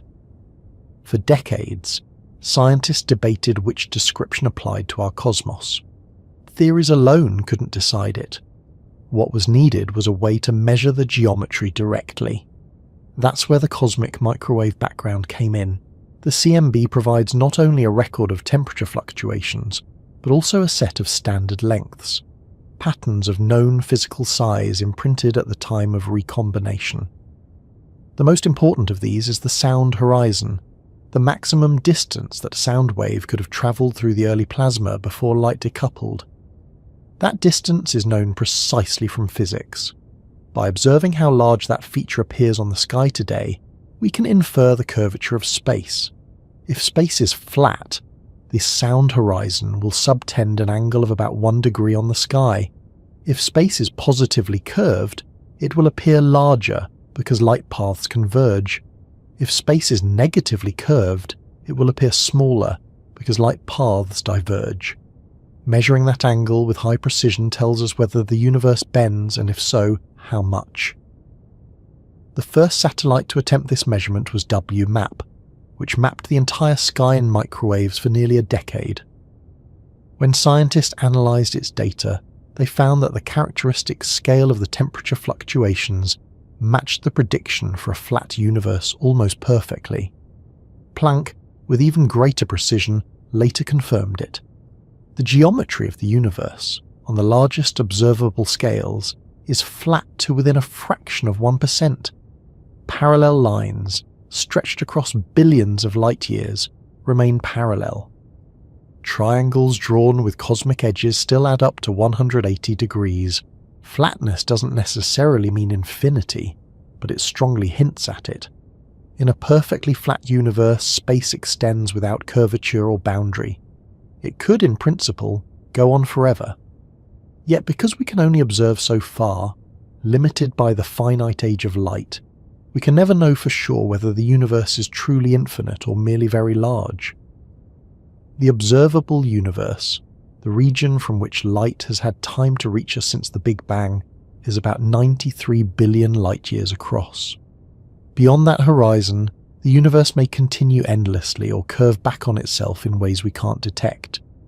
The CMB gives us the geometry of what we can see, but not the full extent of what exists. The question of the universe's shape has fascinated cosmologists for generations because it connects something profoundly abstract, the curvature of space, with something measurable. The pattern of hot and cold patches in the CMB isn't just random data, it's a projection of the universe's three-dimensional geometry onto a two-dimensional sphere. By analysing those patterns statistically, scientists can test whether the rules of Euclidean geometry apply across cosmic distances. So far they do. The universe, as far as we can tell, is remarkably flat. That flatness poses its own mystery, though. In the early universe, any slight deviation from perfect flatness would have grown rapidly over time. If space were even slightly curved at the beginning, that curvature should dominate today. The fact that it doesn't suggest that something smoothed it out, some process that drove the universe toward flatness long before the CMB formed. That process is what we call inflation. During inflation, space expanded exponentially, ironing out any initial curvature like a taut sheet. The CMB's observed flatness is one of the strongest pieces of evidence that inflation actually occurred. When we talk about the geometry of space, it's easy to forget how deeply it shapes what we see. The very concept of distance depends on curvature. In a flat universe, light travels in straight lines, and parallel beams remain parallel. In a curved one, light bends. Distant objects appear larger or smaller than they would in flat space. Time itself is influenced too. The expansion rate governed by the geometry affects how fast clocks would tick in different epochs of cosmic history. Everything, from the apparent brightness of supernova to the separation of galaxies, carries the mark of the universe's shape. The CMB acts as a kind of cosmic ruler that allows us to calibrate those distances. The patterns we see in its fluctuations form a baseline that all later observations must match. When we measure galaxies, quasars, or gravitational lensing, we can compare those results to the CMB-derived geometry to check for consistency. So far, everything aligns. The same flat geometry explains all observations. That unity gives cosmology a coherence that's rare in science. A single model that connects the smallest quantum fluctuations to the largest structures imaginable. But flatness doesn't necessarily mean featureless. The universe can be flat and still have complex topology. Just as a sheet of paper can be rolled into a cylinder without changing its local geometry, space itself could wrap around in ways we haven't yet detected. If the universe were finite but unbounded, like a higher dimensional analogue of a torus, light could travel all the way around it, eventually returning from the opposite direction. In that case, the CMB might contain repeating patterns, identical spots in different parts of the sky where light has circled the cosmos. Scientists have searched for such patterns, but so far none have been found. If they exist, the universe must be vast enough that light hasn't yet had time to complete a full circuit. Even the tiny variations in the CMB can tell us about geometry in subtle ways. The The way the polarization of light aligns across the sky reveals how space curves along our line of sight. Slight distortions in the CMB caused by gravitational lensing, where massive structures bend the path of photons, also allow cosmologists to reconstruct the distribution of matter and the shape of the gravitational field. These effects provide another test of geometry, one that connects the ancient universe to the modern one. The ripples we see in the CMB are not static. As they travel through the evolving universe, they're deflected and stretched by the large-scale structure that formed later. By studying those distortions, scientists can map the geometry not just of the early cosmos, but of the entire history between then and now. The remarkable thing about this cosmic geometry is how consistent it is. From the Planck era to the present, the same physical principles describe how space bends, how energy moves, and how light travels. The same equations that describe the bending of starlight by the sun also describe the curvature of the entire universe. It's all one continuum, from the smallest scales to the largest. When you think about it, the idea of a flat, possibly infinite universe is both simple and unsettling. It means there is no edge, no center, no boundary to cross. The observable universe, the part we can measure, is only a tiny portion of an unfathomably larger whole. Beyond the horizon of the CMB, there are regions we can never reach, not because they're hidden by matter, but because light itself hasn't had time to travel that far. The geometry of infinity isn't about distance, it's about limitation, the recognition that the horizon of visibility defines our entire sense of reality. Even so, we can infer what lies beyond. The uniformity of the CMB, the consistency of its patterns, tells us that the same laws apply everywhere. If we could step outside our cosmic horizon and look back, we'd see another sphere of ancient light, nearly identical to ours. Every observer in the universe, no matter where they are, is surrounded by their own CMB. Each one sees the same geometry, the same pattern of ripples, the same faint afterglow. The cosmos looks the same from every vantage point because space itself is homogeneous and isotropic on large scales. It's not just vast, it's consistent. The geometry revealed by the CMB also connects deeply with time. As the universe expands, the curvature doesn't remain fixed. It evolves with the density of matter and the influence of dark energy. In the earliest moments, when radiation dominated, the geometry was nearly flat but slightly dynamic. As matter took over, gravity began to bend space more strongly. Now, as dark energy accelerates expansion, the curvature is slowly relaxing again toward flatness. The shape of the universe isn't static. It's a living aspect of its history, written into every stage of its evolution. When scientists model that evolution, they can use the CMB as the starting point. By taking the observed geometry and running it forward in time, they can predict how galaxies should distribute, how clusters should form, and how the cosmic web should stretch. When they compare those predictions to actual surveys of galaxies, the match is astonishing. The same geometry that shaped the CMB's ripples still governs the structure of everything we see. The curvature of space is the invisible framework upon which the universe has built itself. If you think of the CMB as a photograph of the universe's first light, then its geometry is the camera lens, the thing that determines how that light is projected and how we interpret its scale. The patterns of temperature fluctuations act like celestial landmarks.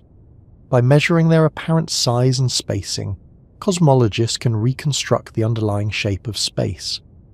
Every pixel in the map becomes a coordinate in an invisible, multi-dimensional geometry. For all its precision, this knowledge still leads to wonder. The idea of a flat or infinite universe challenges intuition. We're used to edges, to boundaries, to beginnings and endings. Infinity resists that. It offers no horizon except the one defined by light's finite speed. The CMB marks that horizon, the farthest we can see, and yet beyond it, the geometry may continue forever. Every photon we detect comes from that boundary, telling us that the universe, while vast, is also self-consistent. It's the same everywhere we can look, and perhaps everywhere we cannot. The geometry of infinity is, in the end, both scientific and philosophical. It reminds us that our measurements, no matter how precise, are bound by the limits of perception. The universe may be infinite, but our access to it is finite. The CMB is our window, our horizon of knowledge. Beyond it lies a continuation of the same fabric, expanding, cooling, and perhaps carrying patterns we'll never see. Yet even within that limitation, there's completeness. The data we have is enough to describe the whole with astonishing accuracy. The geometry may be infinite, but understanding it begins with a finite patch of sky. As the ancient light continues to drift across expanding space, it still follows the same straight paths defined by flat geometry. Those paths stretch endlessly, uncurved and unbroken, carrying photons that began their journey when the universe was young. Every one of them traces a segment of infinity, a line drawn through space-time from the beginning to now. Together, they fill the universe with a quiet order, the geometry of light in motion, the structure of expansion itself. Before the universe became transparent, before the light we now call the cosmic microwave background began its long journey, there was another moment, one far earlier, far shorter, and far more dramatic than anything that would follow. It lasted less than a fraction of a second, yet it shaped everything that came after. That moment is known as inflation, and its traces are still visible in the sky today. The faint ripples we see in the CMB, the remarkable flatness of space, and the uniformity of temperature across the cosmos all carry the signature of that brief, extraordinary expansion. The echoes of inflation are woven into the oldest light we can see. To understand inflation, it helps to remember what the Big Bang theory describes. Not an explosion in space, but an expansion of space itself. In the first instant after the Big Bang, the universe was unimaginably hot and dense, filled with energy distributed almost perfectly evenly. But even a universe that expands smoothly faces problems. One of them is the horizon problem. Opposite sides of the sky have nearly identical temperatures, yet they are so far apart that light could never have travelled between them to even things out. Another is the flatness problem. The universe today appears almost perfectly flat, meaning that its total energy density was balanced with incredible precision in the beginning. Without something to explain that balance, it would seem like an impossible coincidence. Inflation resolves both issues elegantly. According to the theory, the universe underwent a brief period of exponential expansion during its earliest instant, roughly between 1036 and 1032 seconds after the Big Bang. In that unimaginably small sliver of time, space grew by a factor of at least 1026 in size. Distances smaller than a proton were stretched to scales larger than entire galaxies. This rapid expansion would have smoothed out any irregularities, flattened the overall curvature, and stretched quantum fluctuations to cosmic proportions. What had once been microscopic became astronomical. Inflation wasn't an explosion of matter outward into empty space. It was the stretching of space itself. Every point in the universe expanded away from every other point. The distances between particles increased faster than light could travel, not because anything moved through space faster than light, but because space itself expanded. This distinction is important. The speed limit imposed by relativity applies to motion within space, not to the expansion of space itself. Inflation doesn't break the rules, it defines them on a larger scale. When inflation ended, the energy driving it converted into a burst of particles and radiation, the event we commonly call the Big Bang. That transition filled the universe with the hot plasma that would eventually cool into atoms, stars, and galaxies. In a sense, inflation was the prelude, the silent overture that set the stage for everything that followed. It created the uniform canvas on which the later evolution of the universe could unfold. The evidence for inflation comes from its imprints on the cosmic microwave background. The tiny fluctuations in temperature and polarization that we see in the CMB match exactly what inflation predicts. The variations are nearly scale invariant, meaning that their strength is roughly the same across a wide range of sizes, and they follow a Gaussian distribution as expected from quantum fluctuations stretched to cosmic scales. The flatness of the universe, the uniformity of temperature, and the slight anisotropies in the CMB are all natural consequences of inflation. The process itself is thought to have been driven by a field, a form of energy that filled all of space. Cosmologists call it the inflaton field, though its exact nature remains unknown. During inflation, this field was trapped in a high-energy state, causing space to expand exponentially. When it decayed into a lower energy state, that energy was released as radiation and matter, reheating the universe and marking the beginning of the standard Big Bang evolution. The shape of the inflaton's potential energy curve, how it changed as the field decayed, determines the details of inflation and its observable consequences. Different models predict slightly different patterns in the CMB, and scientists use these predictions to test which version fits the data best. One of the most compelling pieces of evidence comes from the pattern of polarization in the CMB. When photons last scattered off electrons during recombination, they became polarized in a way that depends on the density and motion of the plasma, and also on the presence of gravitational waves. Inflation predicts that gravitational waves, ripples in space-time itself, would have been generated during the rapid expansion. These waves would leave a unique signature in the CMB's polarization, known as B modes. Detecting them would provide direct confirmation that inflation occurred. So far, the search for primordial B modes continues. In 2014, a team using the BICEP-2 telescope at the South Pole announced what appeared to be a detection, but later analysis showed that most of the signal came from galactic dust. Since then, experiments such as the South Pole Telescope, the Atacama Cosmology Telescope, and the upcoming Lightbird mission have refined the search. The goal is to distinguish the faint curl pattern of inflationary gravitational waves from other sources of polarization. Even without a confirmed detection, the upper limits measured so far are consistent with inflationary theory. The echoes are subtle, but they align with what the theory predicts. Inflation also explains the origin of the cosmic ripples themselves.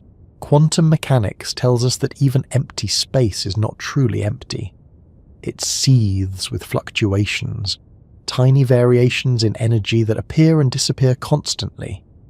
During inflation, space expanded so rapidly that these quantum fluctuations were frozen into place, stretched to macroscopic scales. Regions where the energy density was slightly higher became the seeds of later structure. In this way, the universe's largest structures were born from the smallest possible origins. The galaxies, stars, and planets that exist today owe their existence to quantum uncertainty magnified by cosmic expansion. It's remarkable how consistent the data is with this picture. The amplitude of the CMB fluctuations, their distribution, and their statistical properties all match what inflation predicts. The universe is not just uniform but slightly imperfect, exactly as expected from quantum noise amplified across the cosmos.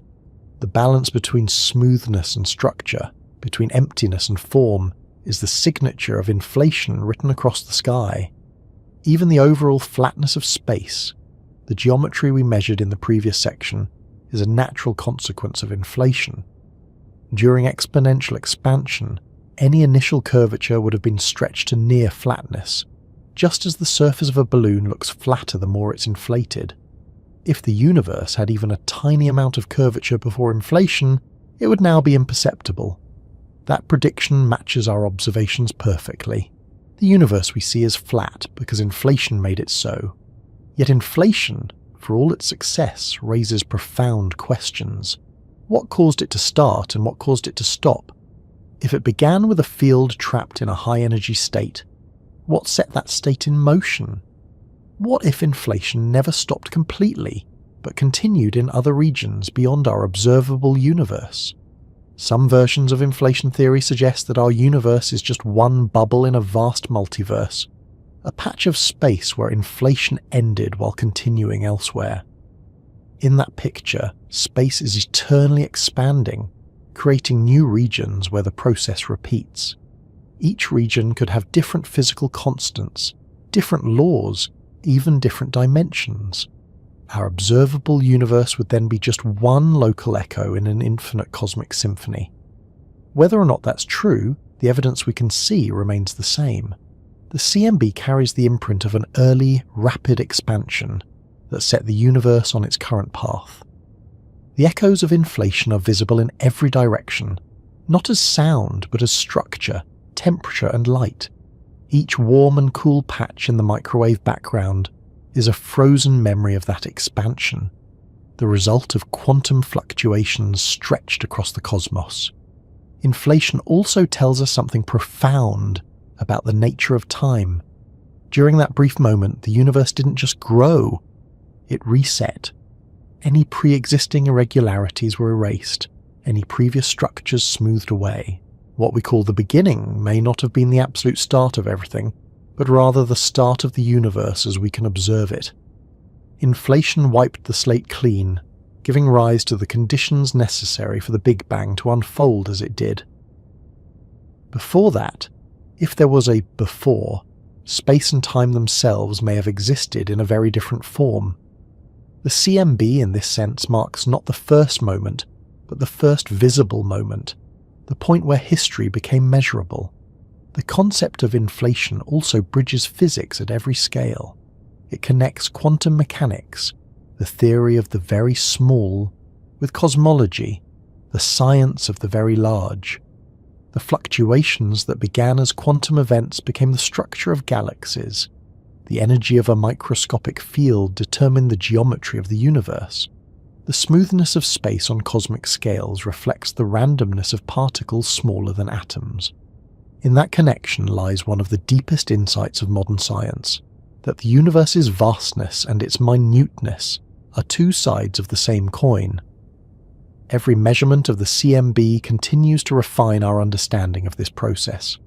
The precise tilt of the power spectrum, a slight decrease in fluctuation amplitude at smaller scales, matches what inflationary models predict for a universe driven by a slowly rolling scalar field.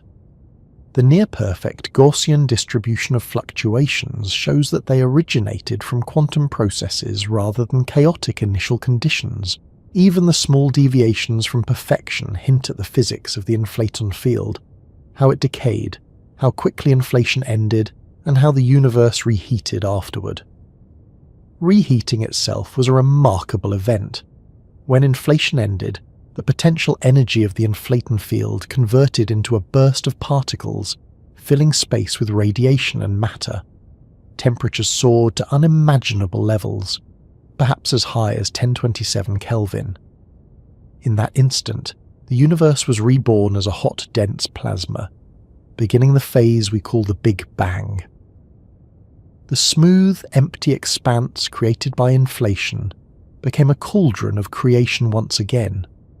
That transformation from vacuum energy to particle energy is what set the universe on the path toward atoms, stars, and galaxies. The echoes of inflation didn't fade with that transition. They became the framework for everything that followed. The density variations created by quantum fluctuations continued to grow under gravity, eventually forming the structures we see today. The uniformity of temperature, the flatness of space, and the distribution of galaxies all trace their origins to that single, fleeting moment of exponential growth. The universe's entire character, its shape, scale, and evolution, was defined in less than a heartbeat. Even though we can't observe inflation directly, its effects are measurable everywhere. The CMB is its most visible residue, but there are others. The large-scale distribution of galaxies, the behavior of dark energy, and the overall isotropy of the cosmos all reflect its influence. Inflation set the initial conditions, and the universe has been unfolding according to those conditions ever since. What's striking about inflation is its simplicity.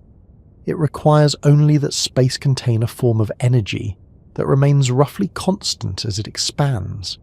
That's enough to drive exponential growth.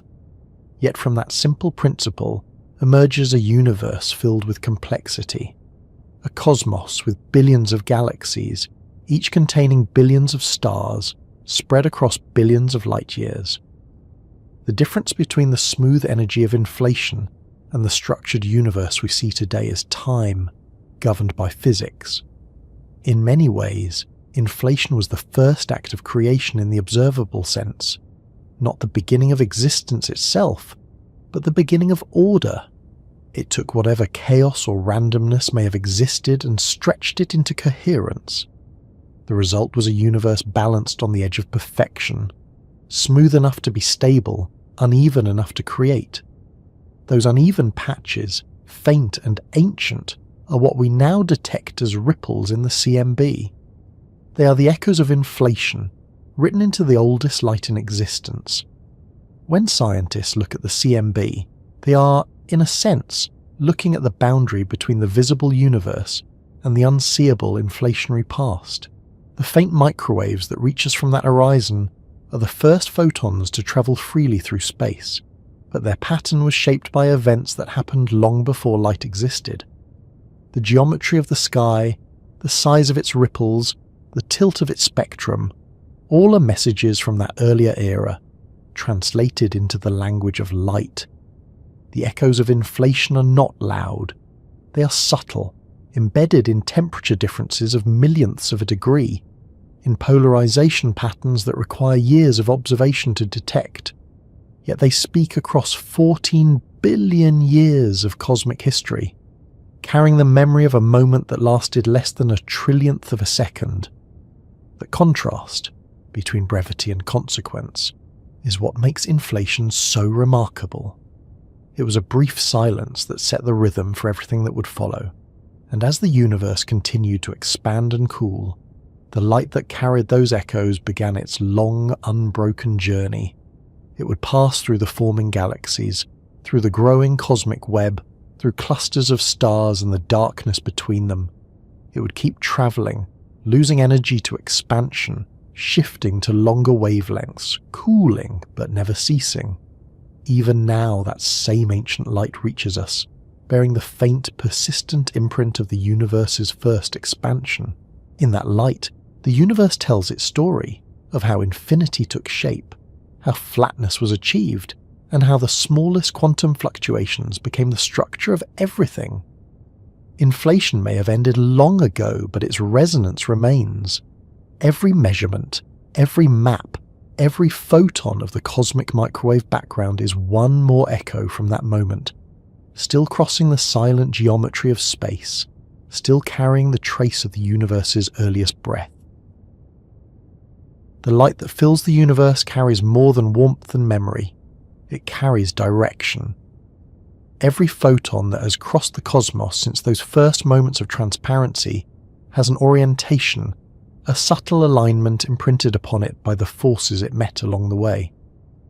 This alignment, this polarization, is one of the quietest and most revealing signatures in the cosmic microwave background. Within its delicate patterns lie hidden clues, messages about the early universe, about gravity itself, and perhaps about the faint tremors of space-time left behind by inflation. When we talk about polarization, we usually think of sunglasses or camera filters that block certain angles of light. Polarization simply describes the direction in which light waves oscillate as they travel. Ordinary light, like that from a lamp or a star, is unpolarized.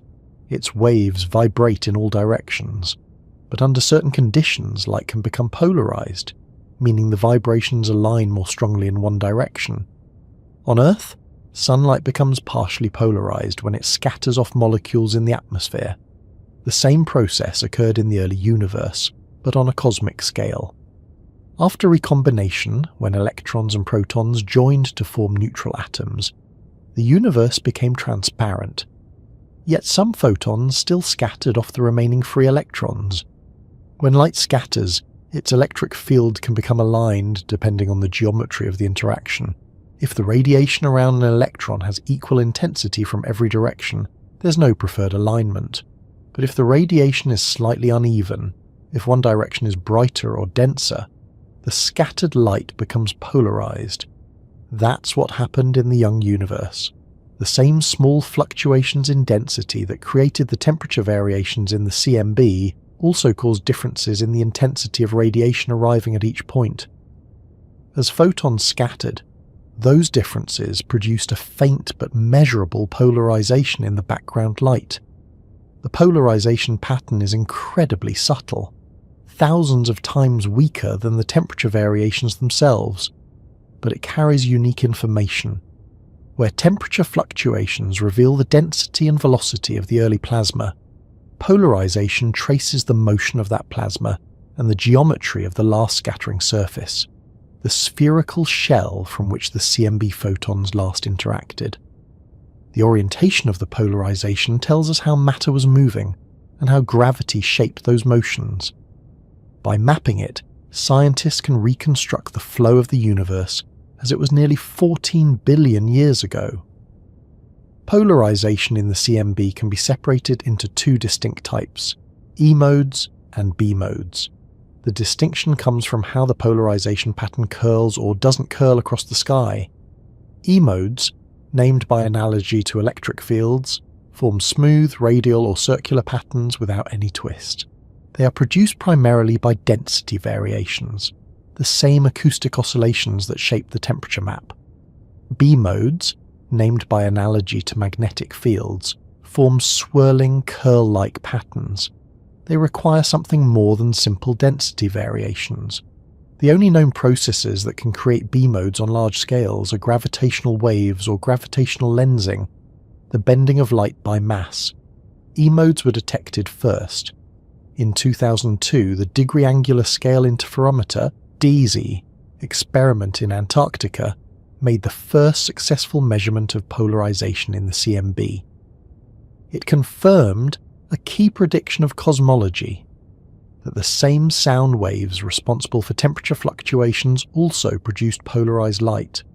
Later missions, including DOMAP and Planck, mapped the E-mode polarization with extraordinary precision, showing that its patterns match exactly what theory predicts. The polarization peaks align with the temperature peaks in a way that reveals how radiation pressure and gravity interacted in the early plasma. It was another triumph of the Big Bang model, a quiet confirmation encoded in the angle of ancient light. The search for B modes, however, has been more elusive and far more profound. Detecting them would mean detecting the influence of primordial gravitational waves, ripples in space-time itself produced during inflation. Those waves would have stretched and squeezed space as they moved, subtly altering the polarization of the CMB photons passing through. The result would be a faint swirling pattern imprinted across the sky, a cosmic fingerprint of gravity's earliest motion. If found, it would be direct evidence that inflation happened, and that gravity behaves quantum mechanically at the highest energies. The difficulty is that B modes are incredibly faint. The signal is small enough that even the heat from surrounding instruments, or the emission from dust in our own galaxy, can easily obscure it. In 2014, the BICEP-2 experiment at the South Pole announced what looked like a detection. The data showed a pattern consistent with primordial B modes, and for a brief moment, the discovery seemed to confirm one of cosmology's greatest predictions.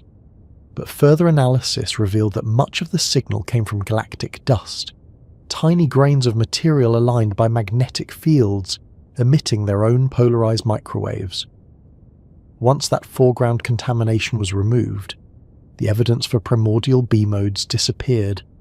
It was a reminder of how delicate these measurements are, and how easily the universe can hide its earliest truths behind its own complexity. Still, the search continues. The Planck satellite, working together with ground-based telescopes like BICEP 3, the South Pole Telescope, and the Atacama Cosmology Telescope, continues to refine polarization maps with increasing sensitivity. The goal is not only to detect the B-mode signal, but to separate its two sources, gravitational lensing and primordial waves. Lensing B-modes occur when light from the CMB is bent by massive structures, galaxies and clusters, on its way to us. This bending distorts the E-mode polarization, twisting it slightly into a B-mode pattern. By measuring that lensing signal, scientists can reconstruct the distribution of matter in the later universe. By subtracting it, they can look for the fainter primordial signal underneath. Even without a confirmed detection of primordial B-modes, polarization has already revealed a wealth of information. It has confirmed the timeline of recombination, the speed at which the universe became transparent, and the rionization that followed hundreds of millions of years later when the first stars and galaxies formed. It has refined our understanding of the universe's curvature, its expansion rate, and the proportion of ordinary matter to dark matter. The polarization map is like a second layer of the CMB, a more delicate but equally rich version of the same story. One of the most striking aspects of CMB polarization is how it allows scientists to trace the invisible. Gravity leaves no light of its own, but it bends and stretches the paths of light around it. The polarization patterns we observe today carry the marks of those distortions. By analyzing them, cosmologists can reconstruct the large-scale structure of the universe, not by seeing galaxies directly, but by seeing how they warp the background light. This technique, known as CMB lensing reconstruction, produces a kind of gravitational map of the cosmos. It shows where matter, both visible and dark, lies between us and the surface of last scattering. In this way, the CMB becomes not only a picture of the past, but also a tool for mapping the present. Polarization also helps refine our understanding of rionization, the era when the first stars and galaxies formed and began to emit ultraviolet light, rionizing the hydrogen that had become neutral after recombination. As that process unfolded, the newly freed electrons once again scattered CMB photons, adding another layer of polarization at large angular scales. By measuring that additional signal, scientists can estimate when the first luminous structures appeared. The results suggest that rionization began roughly 400 million years after the Big Bang, a finding consistent with observations of the earliest galaxies. In this way, polarization connects the first light of the universe to the first light of stars. The hidden clues within polarization patterns go even deeper. Tiny deviations from randomness in the way polarization aligns across the sky could reveal new physics, effects of primordial magnetic fields, signatures of parity violation, or evidence for topological defects like cosmic strings. So far, no such deviations have been confirmed, but the potential remains. Every improvement in sensitivity opens a new layer of the cosmic record, a new opportunity to read the fine print written in ancient light.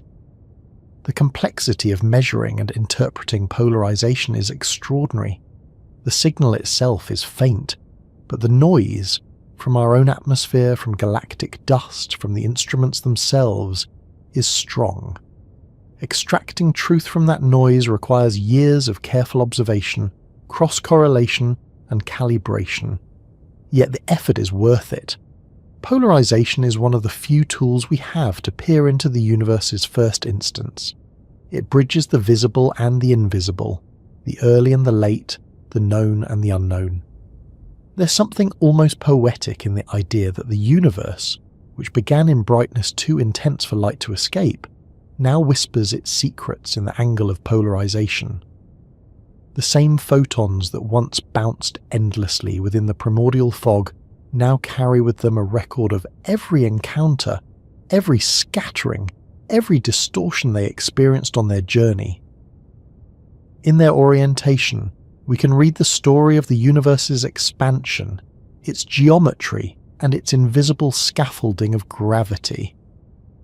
When scientists create maps of the polarized sky, The result looks different from the temperature maps of the CMB.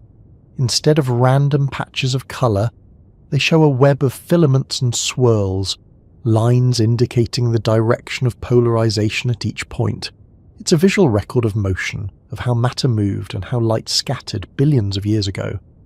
The patterns are intricate but consistent, like the grain of wood formed by cosmic forces. The geometry of those lines reflects the balance of radiation pressure and gravity at the time of last scattering. Each subtle twist and turn is a memory of the universe's earliest turbulence. As the universe expanded, the polarization patterns evolved slightly, distorted by the gravitational pull of forming structures. These distortions add another layer of information, a way to measure how matter has clustered over time. By comparing the original polarization pattern, as inferred from theory, to what we see today, scientists can trace the growth of structure from the CMB's release to the present. It's a continuous line of evidence stretching from the first light to the modern cosmos. Even now, polarization data continues to refine our understanding of fundamental physics. It provides limits on the masses of neutrinos, particles that interact so weakly that billions pass through us every second unnoticed. It helps test the constancy of physical laws, such as whether the fine structure constant, which determines how strongly light interacts with matter, has remained stable over cosmic history. It even constrains theories of dark energy, the mysterious force driving the universe's accelerated expansion. The clues are faint, but they accumulate, building a picture of the cosmos that grows sharper with every measurement. In the faint polarization of ancient light, the universe has hidden a record of its most delicate features. The direction in which photons oscillate tells us how matter moved, how gravity curved space, and how the first stars reignited the cosmos. It tells us that the same light which began its journey in perfect uniformity now carries the fingerprints of everything that ever disturbed it. The universe doesn't shout its history, it encodes it quietly, in the angle of its own radiation. And as those photons continue to travel, still stretching with the expansion of space, they pass through the large-scale structures they once helped to form. Clusters of galaxies, filaments of dark matter, and the expanding voids all leave their mark on the polarization patterns. The ancient light interacts gently with the modern universe, recording one last layer of information before reaching us. Every photon we detect has crossed billions of years of cosmic history. In its faint polarization, it carries both the memory of where it came from and the imprint of everything it passed through. The hidden clues are still being read.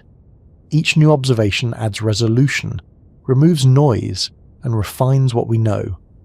And through it all, the light remains steady, a quiet, polarized echo from the time when the universe first became transparent. As we listen to that echo more carefully, we learn not only about the physics of creation, but about the persistence of information itself. The universe, it seems, forgets nothing. Even in its faintest glow, it remembers the shape of its own beginning. The universe, before it became transparent, wasn't silent. It couldn't have been. The sea of plasma that filled space in those first hundreds of thousands of years after the Big Bang was dense enough for sound to exist, though not the kind of sound we could ever hear. There was no air, no ears, no atmosphere to carry familiar vibrations, but there was matter, a vast mixture of protons, electrons, and photons, bound together by radiation pressure and gravity. In that thick, glowing fluid, pressure waves rippled outward, compressing and rarefying as energy moved through it. The cosmos was, in its own way, ringing. What we call the cosmic soundtrack is not something we could play through speakers or record with a microphone. It exists as a pattern of density fluctuations, fossilized in the cosmic microwave background. The ripples that once passed through the early plasma froze in place when the universe became transparent. Those vibrations, though long stilled, left their mark in the faint temperature variations we measure today. By analysing the spacing and strength of those variations, scientists can reconstruct the rhythm of the early universe. Each peak and trough in the CMB's power spectrum corresponds to a note in that ancient song. Sound in the early universe worked through balance, the push and pull between gravity and radiation. Gravity tried to draw matter together, forming dense regions. Radiation pressure, driven by the intense photons trapped in the plasma, pushed outward, resisting collapse. The two forces created oscillations, compression followed by rarefaction, like the vibration of a string or the beating of a drum. Every fluctuation in density was a pulse, a sound wave travelling through the medium of the cosmos. These waves moved at about half the speed of light, carrying information and energy across vast distances. The first oscillations began almost immediately after inflation ended, when the universe was still a hot, dense field of plasma. Quantum fluctuations, stretched to macroscopic scales by inflation, provided the initial irregularities in density. Those irregularities triggered gravity's pull, compressing matter in some regions more than others. The compressed regions grew hotter and denser, causing radiation pressure to push outward. When that outward force overcame gravity, the region expanded, cooled, and then gravity took over again. It was a cosmic rhythm, a steady oscillation repeating across all of space. These oscillations continued for hundreds of thousands of years. Because light was trapped within the plasma, every movement of matter was tightly coupled with radiation. Photons acted as a spring, restoring balance whenever gravity compressed too far. The result was a series of standing waves, pressure patterns that didn't travel freely but oscillated in place, like the resonant modes of a musical instrument. Different regions of the universe vibrated with different frequencies, depending on their size and density. The superposition of all these vibrations created the cosmic soundtrack, not audible, but mathematically precise. When the universe finally cooled enough for atoms to form and photons to decouple, these oscillations froze. The pressure stopped. The plasma became a transparent gas. The sound waves could no longer propagate because the medium no longer supported them. But the imprint of those vibrations remained. The peaks of compression and expansion left permanent marks in the temperature of the radiation. Those marks are what we see in the CMB as alternating regions of slightly higher and lower temperature. The CMB's power spectrum, the graph showing how temperature fluctuations vary with scale, is the closest thing we have to a recording of those sounds. The first peak represents the largest mode of oscillation, the fundamental frequency of the universe's early vibrations. Subsequent peaks correspond to harmonics, waves that oscillated multiple times before the universe became transparent. By measuring their spacing and amplitude, cosmologists can deduce the composition and properties of the early universe with remarkable precision. For instance, the relative height of the first and second peaks tells us the ratio of ordinary matter to dark matter. The presence of dark matter changes how strongly gravity pulls on the plasma, affecting the balance of compression and expansion. The third peak provides information about the density of baryons, protons and neutrons, and about the overall curvature of space. Each feature of the spectrum corresponds to a physical property, making the cosmic soundtrack a detailed diagnostic of the universe's birth conditions. When scientists translate those oscillations into sound frequencies, the results are eerie and beautiful, though vastly slowed down from their original speed. The fundamental tone of the early universe was far too low for human hearing. With wavelengths spanning hundreds of thousands of light years, the frequencies were on the order of 10 to the minus 12 Hz. But if scaled up into an audible range, the universe's first song would sound like a rising hum, a complex chord of overlapping notes resonating through the expanding cosmos. It's worth remembering that this sound isn't metaphorical. It's a physical oscillation of pressure and density. The same mathematics that describe acoustic waves in air describe the oscillations in the early plasma. The universe truly did vibrate, and those vibrations, though long frozen, remain visible to us in the structure of the CMB. The universe was, for a time, not only filled with light, but filled with resonance. The acoustic oscillations didn't just shape the CMB, they also influenced the later distribution of galaxies. The same patterns that formed in the plasma before recombination left their imprint on the matter that followed. As the universe expanded and cooled, those imprints guided how matter clustered. Even today, we can see their legacy in the large-scale structure of galaxies. The distances between clusters often show a preferred scale, a faint regularity known as baryon acoustic oscillations, or BAO. These are the echoes of those primordial sound waves, stretched and frozen into the distribution of matter itself. By measuring BAO in galaxy surveys, scientists can track how the universe has expanded over billions of years. That continuity, from pressure waves in a plasma to the arrangement of galaxies, is one of the most elegant threads in cosmology. It means that the same physics governing the earliest universe continues to shape it now. The ripples in the CMB and the structure of the cosmic web are parts of the same melody, played across different epochs of time. The rhythm of the early cosmos is still visible in the way galaxies gather in filaments and clusters. The discovery of these acoustic patterns in both the CMB and galaxy distributions has provided one of the strongest confirmations of the standard cosmological model. It ties together observations separated by billions of years and billions of light years. The consistency between the CMB's power spectrum and the BAO measurements demonstrates that the universe has evolved predictably under the influence of gravity, expansion, and dark energy. The cosmic soundtrack is more than a metaphor. It's an experimental link between the earliest vibrations and the modern sky. Each mode of oscillation tells us about a specific balance between forces. The first peak, corresponding to the larger scales, represents regions that had time to complete just one full oscillation before recombination, one compression and one expansion. The second peak represents regions that oscillated twice, and so on.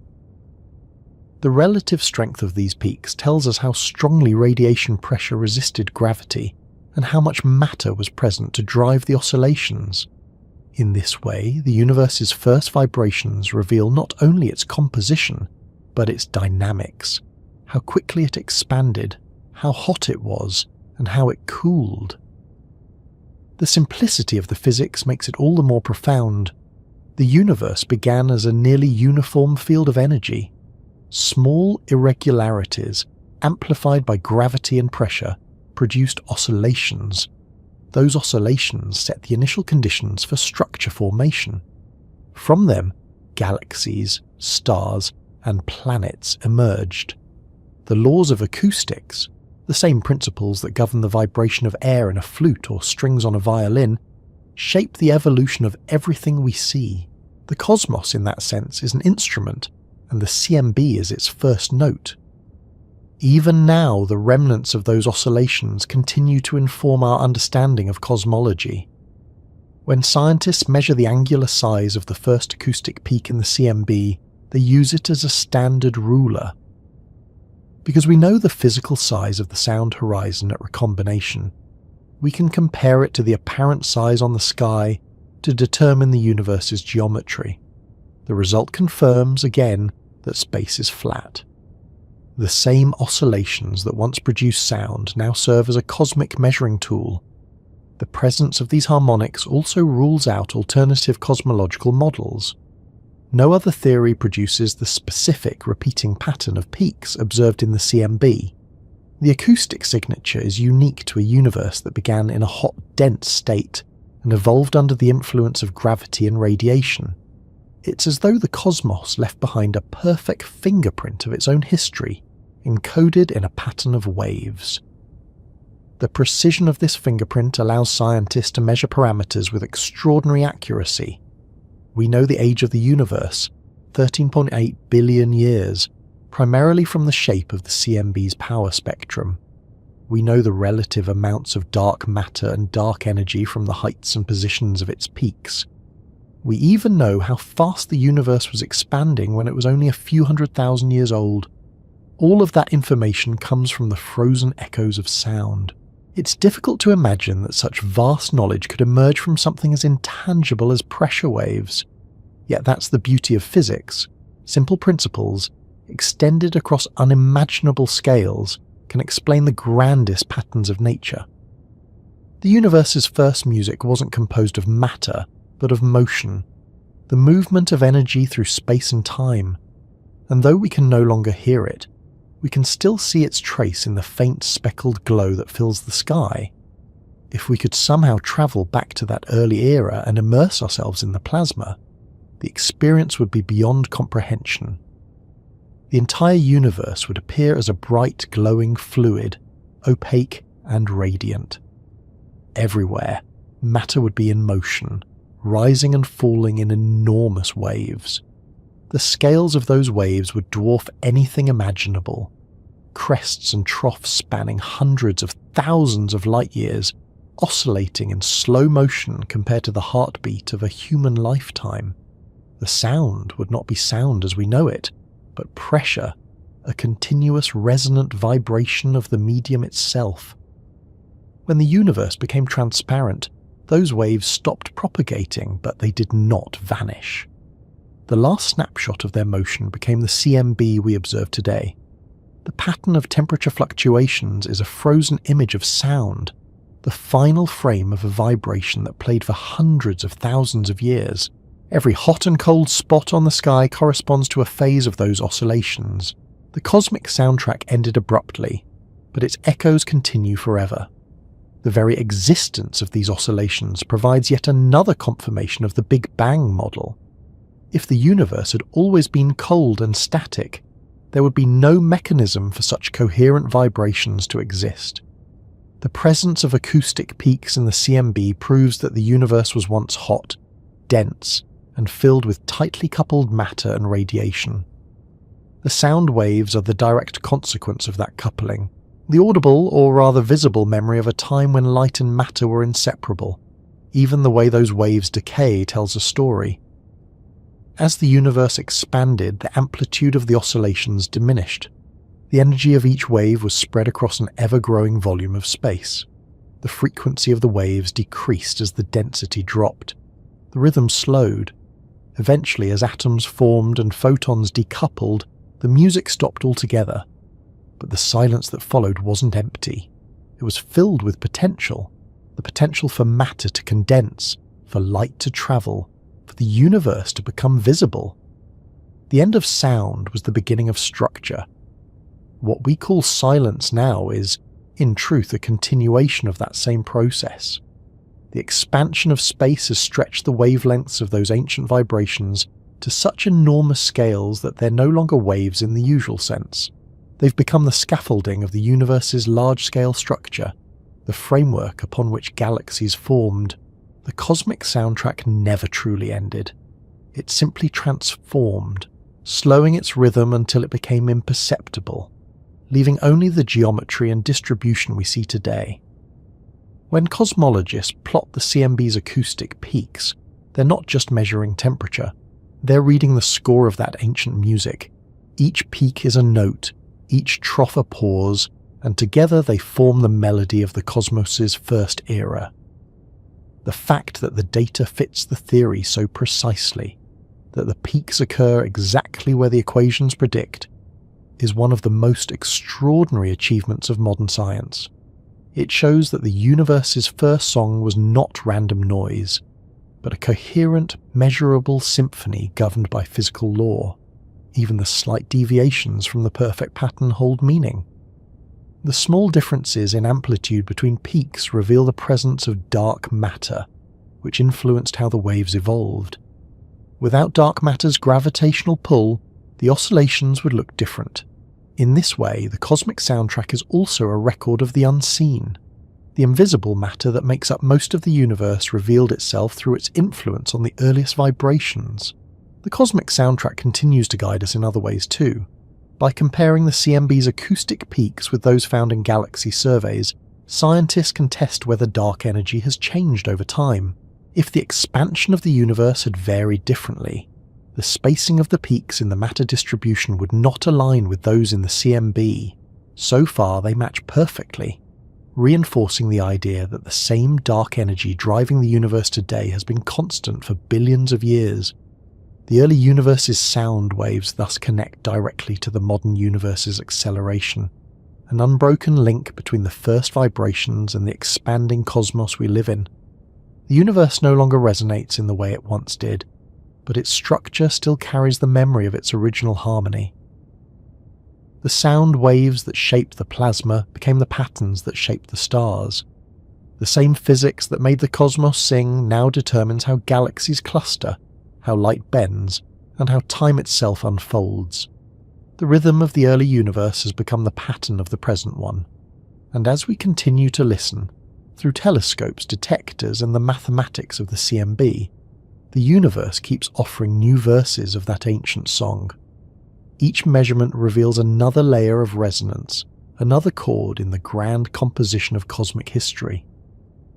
The light we study is silent, but what it carries is music, not of air, but of space itself, vibrating once in a long-forgotten dawn and still echoing in the faint hum of the oldest light in the sky. The light that fills the universe doesn't just show where we came from, it shows what we are made of.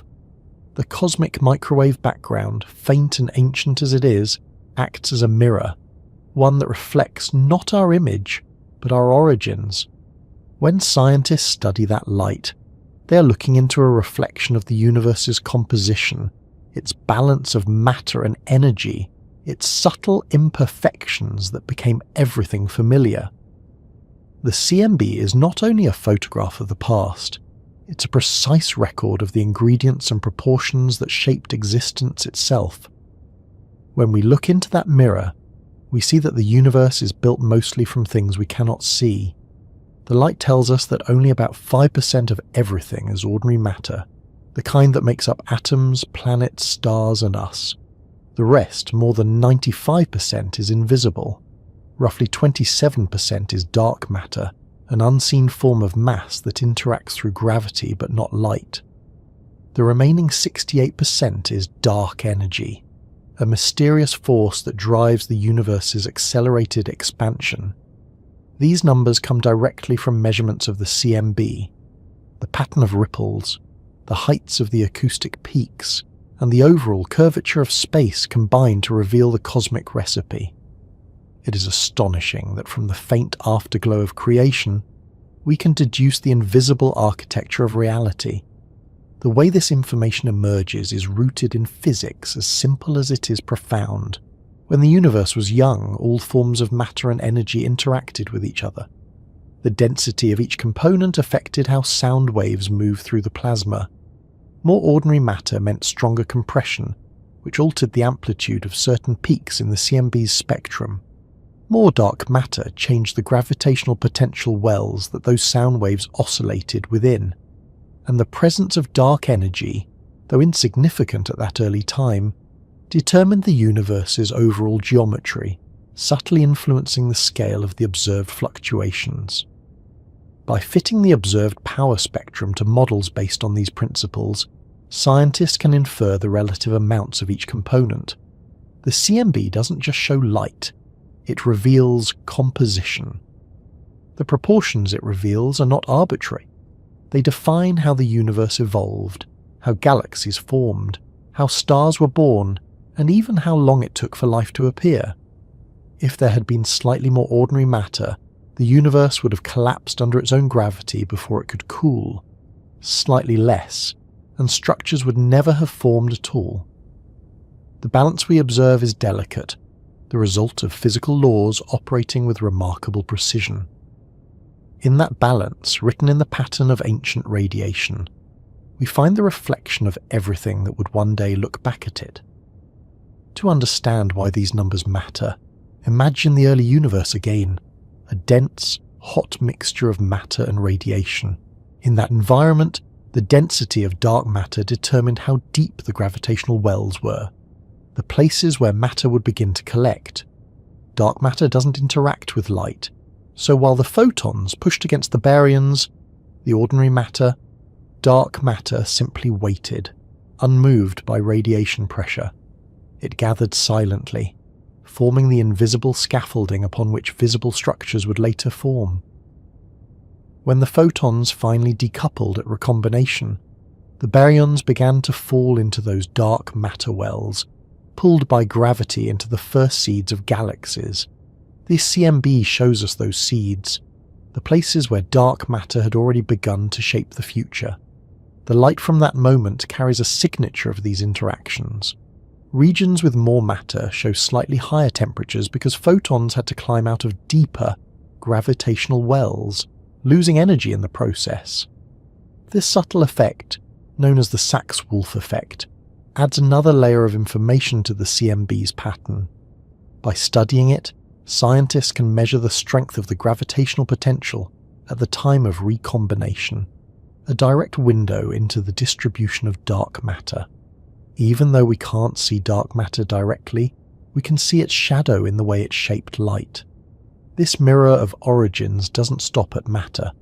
It also reveals the nature of the universe's earliest expansion, the small tilt in the spectrum of fluctuations, the fact that there is slightly more power on large scales than on small ones, tells us that the initial perturbations came from inflation.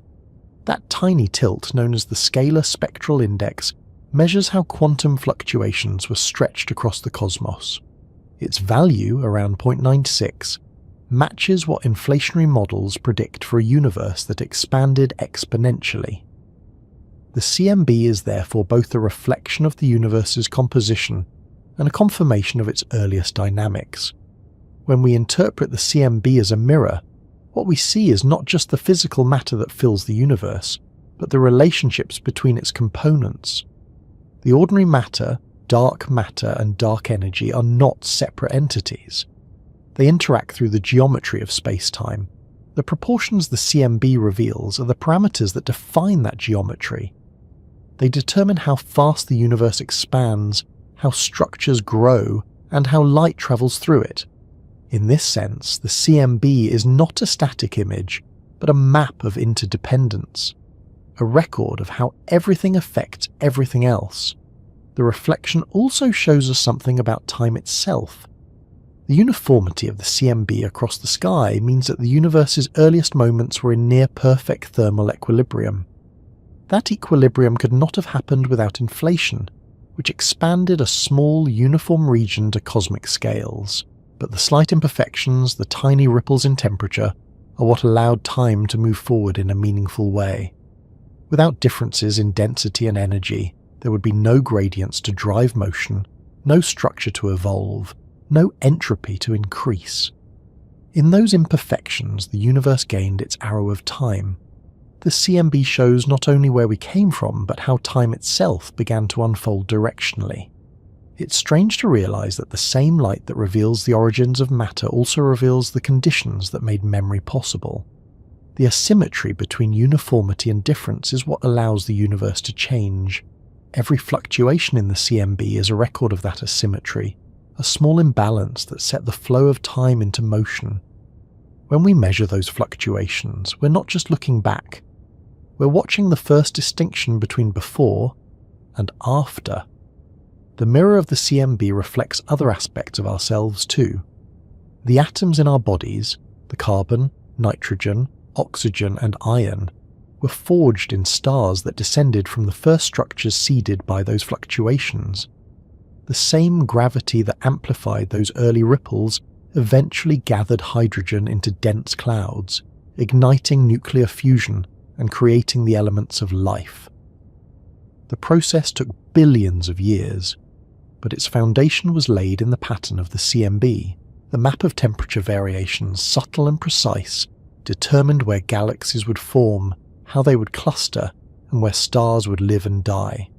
In a very literal way, our existence is written into that light.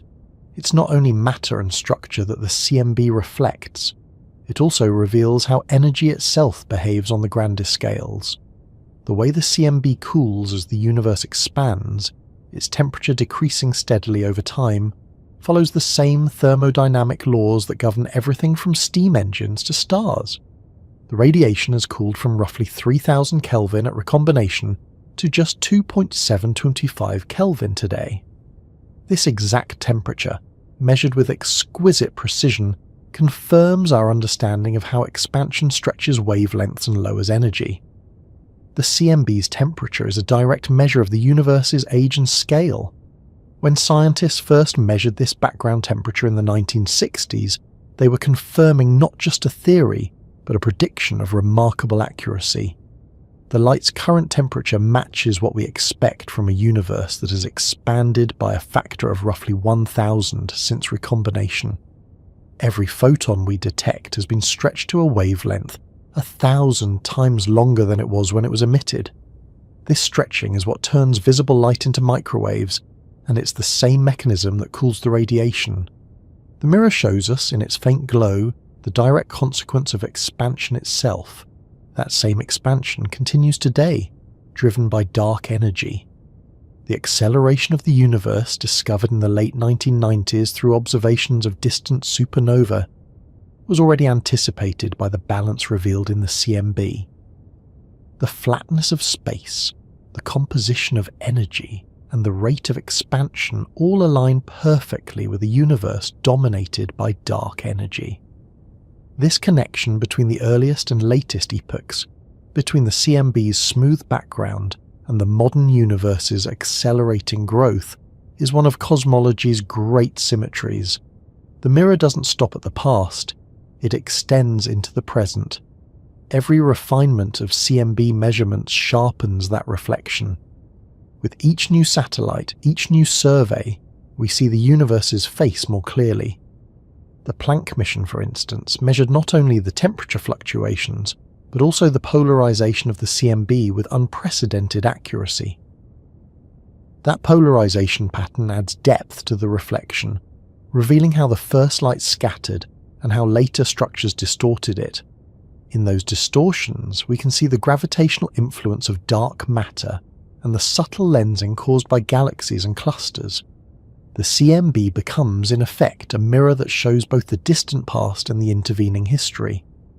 What makes this reflection so remarkable is its universality. No matter where you are in the cosmos, if you could observe the microwave background, you'd see nearly the same pattern. The same ripples, the same proportions, the same faint temperature of 2.7 Kelvin. That uniformity is not an illusion. It's a property of space itself. Every observer in the universe, no matter how distant, sees their own version of the same cosmic mirror centered on themselves. There is no privileged position. The universe reflects itself equally in all directions. This fact, that the cosmos looks the same from every point, carries a profound implication about our place within it. It means that we are not observers outside of the universe looking in, but participants within it, seeing from one point in an infinite field of equal points. The light we receive is both personal and universal. It reaches us specifically, but it carries the same message to everyone, everywhere. The cosmic mirror shows us that we are both insignificant in scale and essential in connection. We exist within the same pattern that defines everything else. Even the imperfections in the CMB's pattern, the tiny random deviations from uniformity, tell us something about probability and origin. They are consistent with what's called a Gaussian random field, meaning they follow a specific statistical distribution. This randomness is not chaos, it's structure born from quantum fluctuations. The same mathematics that describe randomness in quantum systems describe the irregularities in the CMB. The mirror shows not a perfect face but a natural one marked by variation, symmetry, and chance. Some scientists have searched for anomalies in this reflection, features that might reveal something unexpected. A slight asymmetry between one hemisphere and the other, a cold spot larger than statistical models predict. A possible alignment of temperature patterns across wide areas of the sky. Each of these has sparked debate. Are they signs of new physics, or just coincidences in a random field? The data remains inconclusive, but even these anomalies, whether real or imagined, remind us that the universe's reflection is not a static picture but a living interpretable pattern. Every pixel invites interpretation, every variation a hypothesis.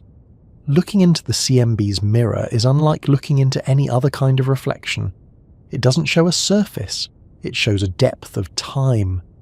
Each photon we detect has travelled for nearly 14 billion years. It left the surface of last scattering when the universe was young and has been stretched, bent, and redshifted ever since.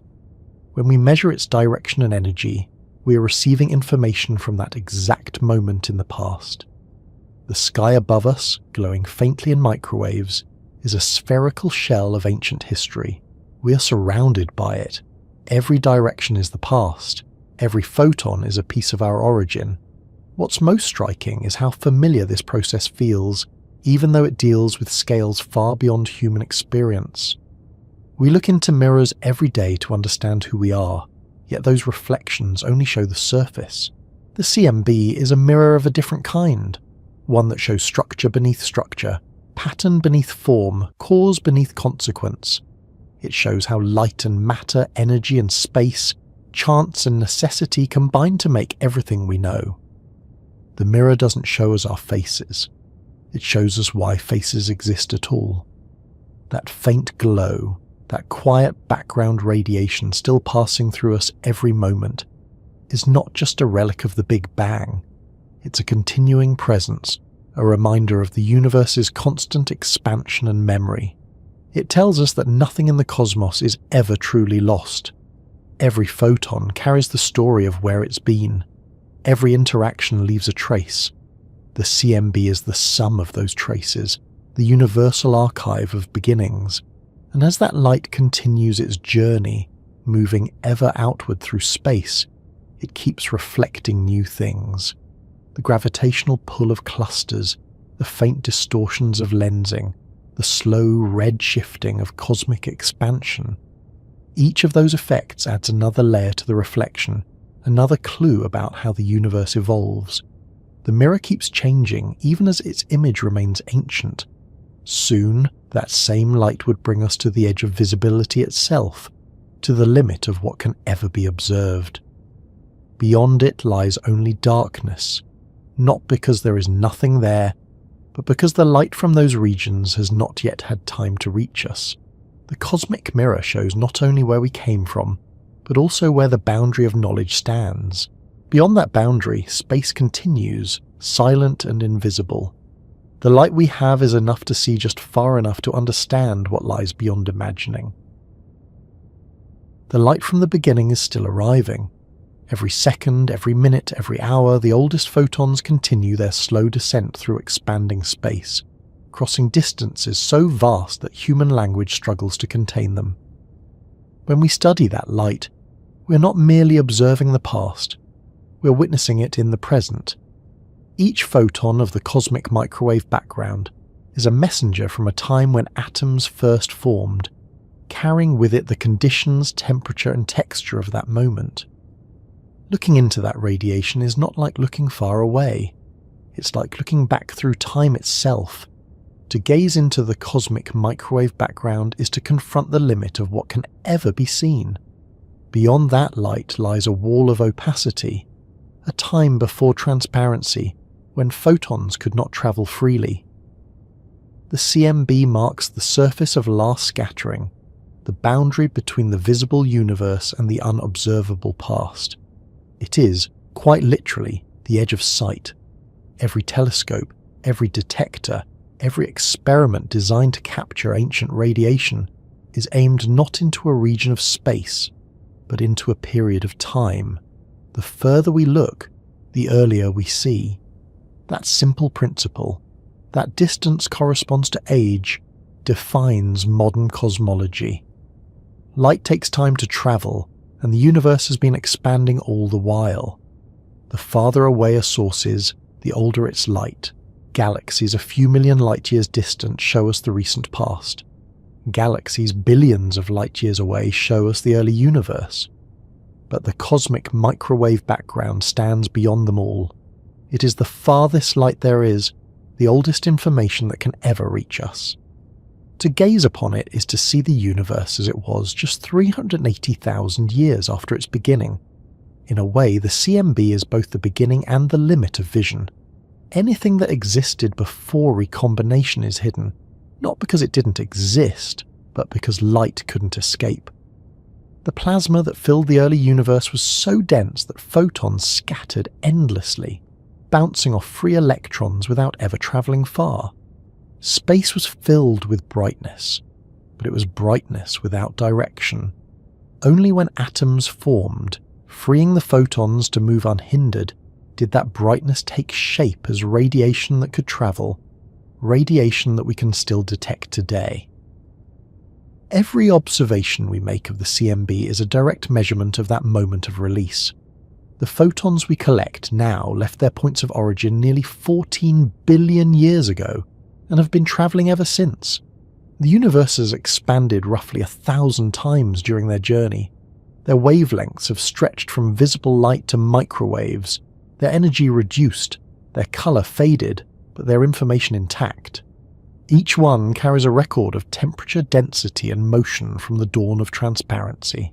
When we map the CMB across the sky, we are effectively creating a three-dimensional picture projected onto a sphere around us. That sphere represents the edge of the observable universe, the distance light could have travelled since the Big Bang. Inside that sphere lies everything we can see: galaxies, clusters, dark matter and the cosmic web. Beyond it lies the unobservable region, expanding still, unreachable, because light from there has not yet had time to arrive. The CMB is the outer boundary of sight, the visible surface of time. The photons that form this boundary don't arrive evenly. They come from every direction, filling every cubic centimetre of space with an average of about 400 photons. Every second, trillions of them pass through our bodies, our planet, our atmosphere. They are everywhere, all the time, indifferent to matter and gravity. Most have not interacted with anything since they were first released. They are perfect messengers, silent, tireless, unchanged. What makes gazing back through this radiation so extraordinary is the precision with which we can read it. The faint variations in its temperature, measured in microkelvins, reveal the seeds of all cosmic structure. The geometry of its patterns reveals the curvature of space. The distribution of its peaks reveals the composition of matter and energy.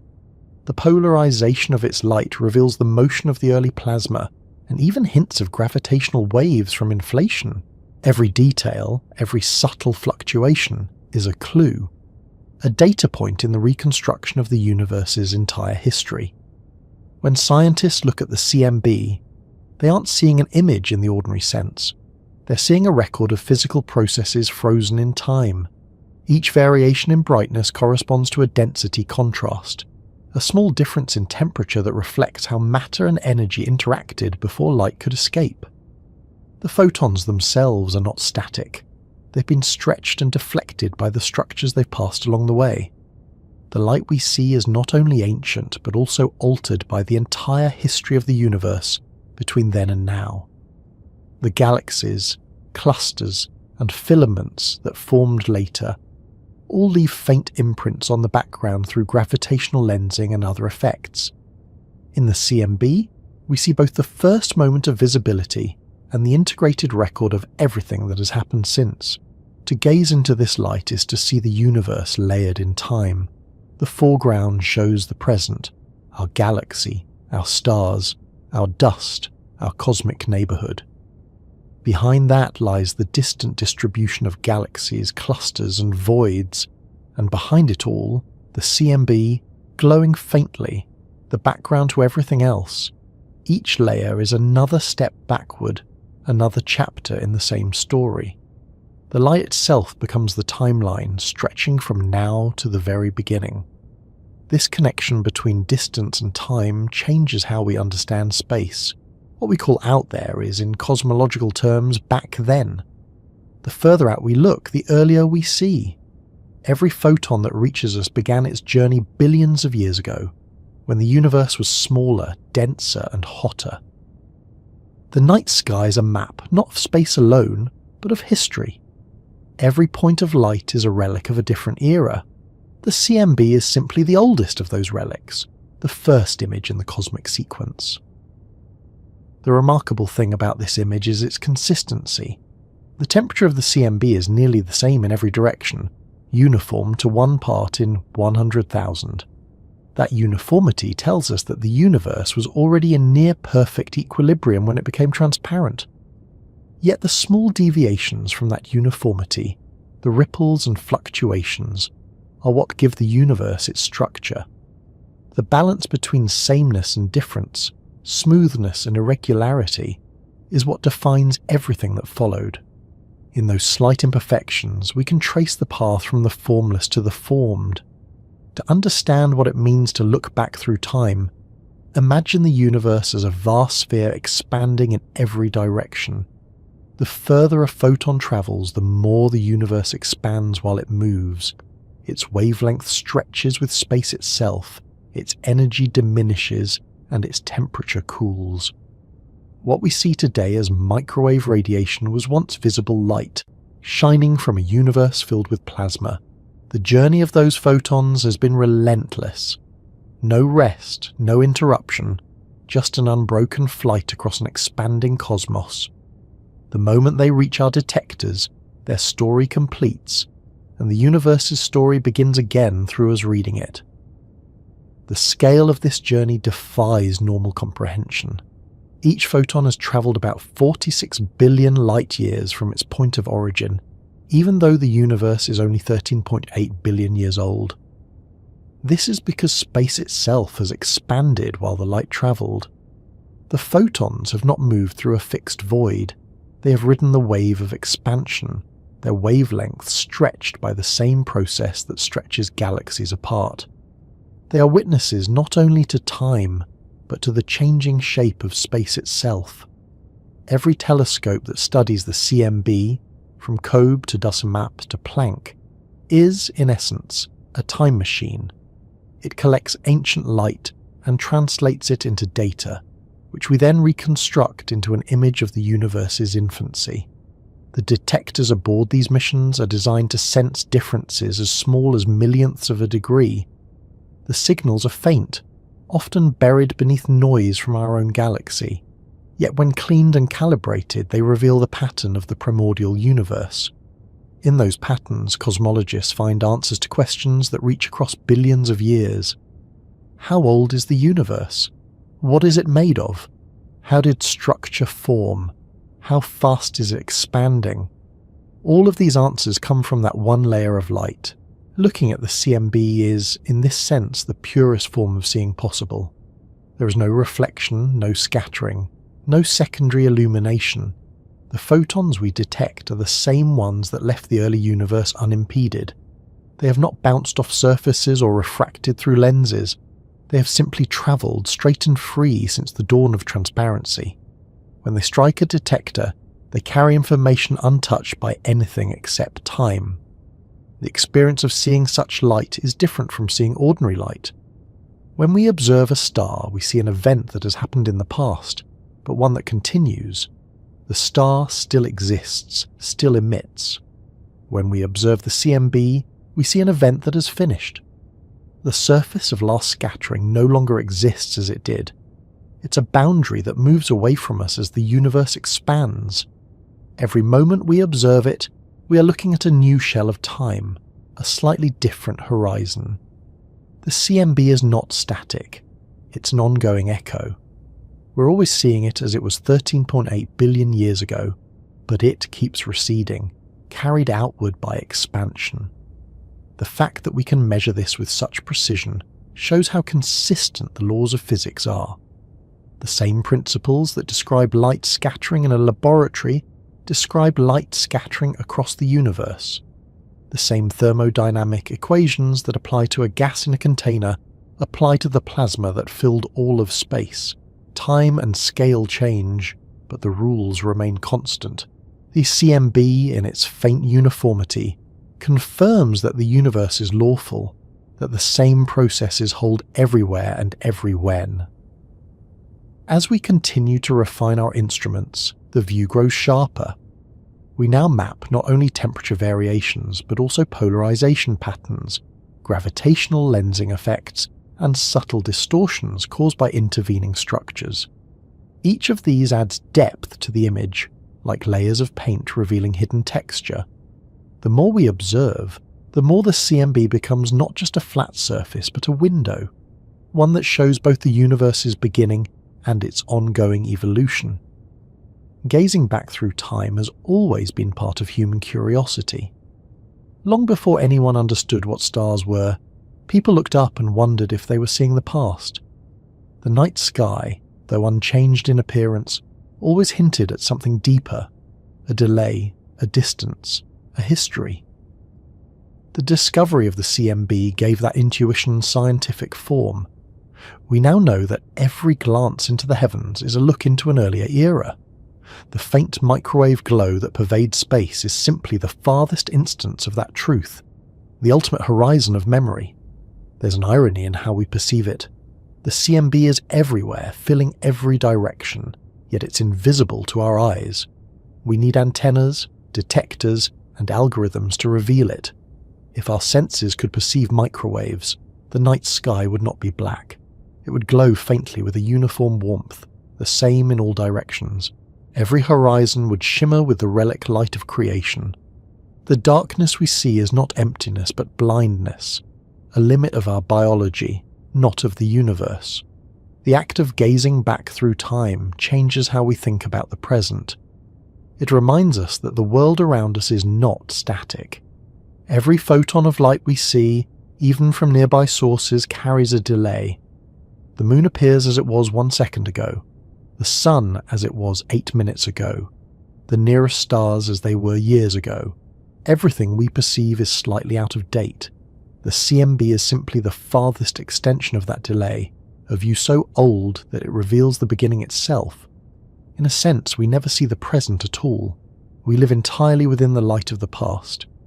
This realization isn't abstract, it's direct. The microwave radiation that fills space is literally passing through us right now. Each photon that hits a detector in a lab or observatory has passed through galaxies, voids, and eons to arrive here. In their faint signal is the record of that entire journey. When we measure them, we're interacting with the oldest relics in existence. They are the closest thing to physical time travel the universe allows. The boundary defined by the CMB is not the end of the universe, only the end of sight. Beyond it, matter and energy continue, but the photons from those regions cannot yet reach us. As the universe ages, that horizon grows. More light will arrive, revealing new layers of the past, yet there will always be a limit, a distance beyond which we can never see. Not because of obstacles, but because of the finite speed of light and the constant expansion of space. The CMB marks that cosmic horizon. It's the farthest light we can receive and the deepest past we can witness. And yet even this limit is not final in spirit. The same laws that describe what we see in the CMB also describe what lies beyond. We can model the earlier universe, the period of inflation, the quantum fluctuations, the rise of structure, with remarkable accuracy, even without direct light from those epochs. The CMB serves as a translation surface, converting the unobservable into the measurable. Through it, we infer everything before light existed. It's not just the edge of vision, it's the bridge to understanding what lies beyond vision. Gazing back through time, through that endless radiation, we see not just the past of the universe, but the continuity of everything within it. Every atom, every element, every structure owes its existence to what that light reveals. The photons we detect today left their origins long before the Earth formed, long before the Milky Way took shape, long before any star burned hydrogen. They have crossed the entire history of everything. To detect them is to touch time itself, to feel the persistence of the beginning woven into the fabric of the present, and beyond this horizon of sight, beyond the faint cooling radiation that marks the edge of vision, the story continues unseen. The light that once filled all of space will keep fading, stretching to longer wavelengths, cooling further as the universe expands. But its message will remain the same. Every photon, no matter how faint, carries the memory of where we came from and the echo of where we are going. The light that began in brilliance, that dimmed into the faintest glow, still travels onward, reminding everything it touches that it was once part of a single, blinding dawn. The journey of those photons is not over, and neither is the story they carry. Ahead lies more darkness, but within that darkness the same light will continue to flow, still cooling, still spreading, still whispering of the first moment when the universe became visible, and still connecting us to it across the vast expanse of time. The light that began in the first moments of the universe has never stopped travelling. It has crossed every epoch, every transformation, every rearrangement of matter that has ever occurred. The photons that make up the cosmic microwave background were released when the universe first became transparent, and they have been on their way ever since. Each one carries the memory of that moment, of temperature, of motion, of the faint ripples that would one day become galaxies. They have crossed the birth of stars, the formation of galaxies, the slow drift of clusters, the quiet acceleration driven by dark energy. They are still here, still moving, still cooling, still fading, but never gone. The universe changes, but the light remains. Its temperature continues to drop as space expands, its wavelength stretching to longer and longer scales. From a fiery glow of thousands of degrees, it has cooled to less than 3 above absolute zero. Eventually it will cool even further, its photons stretched until their energy is so low that they become nearly impossible to detect. Yet they will still exist, filling space, carrying the faint imprint of the universe's beginning. The light will never fade completely. It will only grow gentler, its presence more subtle. The cosmic microwave background is a quiet witness. It has seen everything the universe has done and carries the trace of every force that has ever acted upon it. When it first escaped from the fog of the primordial plasma, the universe was just beginning to take shape. The photons spread outward, filling the expanding space evenly, carrying the last energy of recombination. As matter began to clump into clouds and stars, that light passed by, indifferent but observant. It passed through the cosmic dark ages, when there were no stars, only hydrogen gas slowly cooling in the dark. It passed through the era of reionization, when the first stars reignited the cosmos and made it transparent again. It passed through the rise of galaxies, the collision of clusters, the slow emergence of order. It crossed every transformation that time could offer, untouched, yet subtly altered by the gravity and structure it encountered. Every now and then, those photons encounter something massive enough to bend their path. Gravity, as Einstein showed, curves space itself, and light follows those curves. When a photon from the CMB passes near a galaxy or cluster, its trajectory bends slightly. The pattern of the background becomes distorted, stretched, or lensed by the matter in between. These distortions are faint, but measurable. They allow cosmologists to reconstruct the distribution of dark matter, to see how invisible structures shape the visible universe. In this way, the ancient light continues to teach us not just about the past, but about everything that has happened since. Some of the photons lose a little energy when they pass through regions of intense gravity. Others gain a little, depending on the motion of the matter they encounter. These shifts are small, but they add subtle details to the pattern of the CMB. The effect is like static in an old recording, where every scratch or fluctuation tells you something about what the sound passed through. The universe is full of that static, small imprints left by clusters, filaments, and voids. The photons carry all of it. They are still the same light that left the early universe, but their long journey has given them layers of memory. The remarkable thing about this light is how perfectly it describes the laws of physics. Every aspect of it, its temperature, its spectrum, its uniformity, its fluctuations, matches theoretical predictions to extraordinary precision.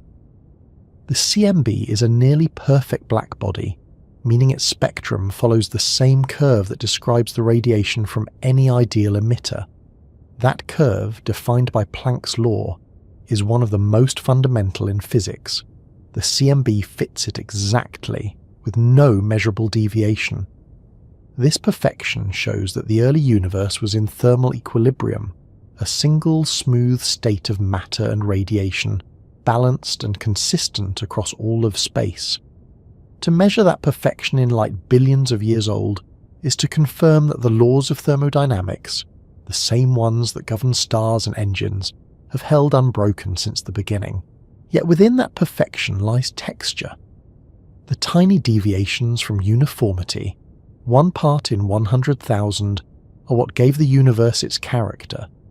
Without them, there would be no structure, no stars, no life. The light that never fades is also the light that remembers those imperfections. It carries the record of randomness that became order, of fluctuations that became galaxies, of noise that became form. Every photon that reaches us carries a trace of that transition from chaos to complexity. The constancy of this light across time is one of the most humbling facts of existence.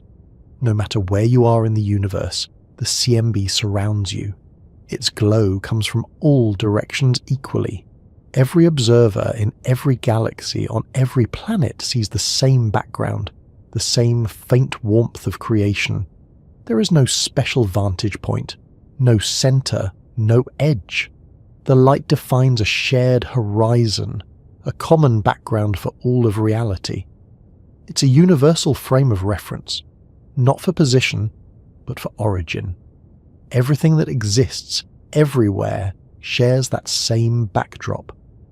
Even as the universe expands and the galaxies drift farther apart, that background remains uniform. The wavelengths stretch, the energy decreases, but the pattern persists. The photons continue their flight through an ever-growing space, never colliding, never slowing, never ceasing.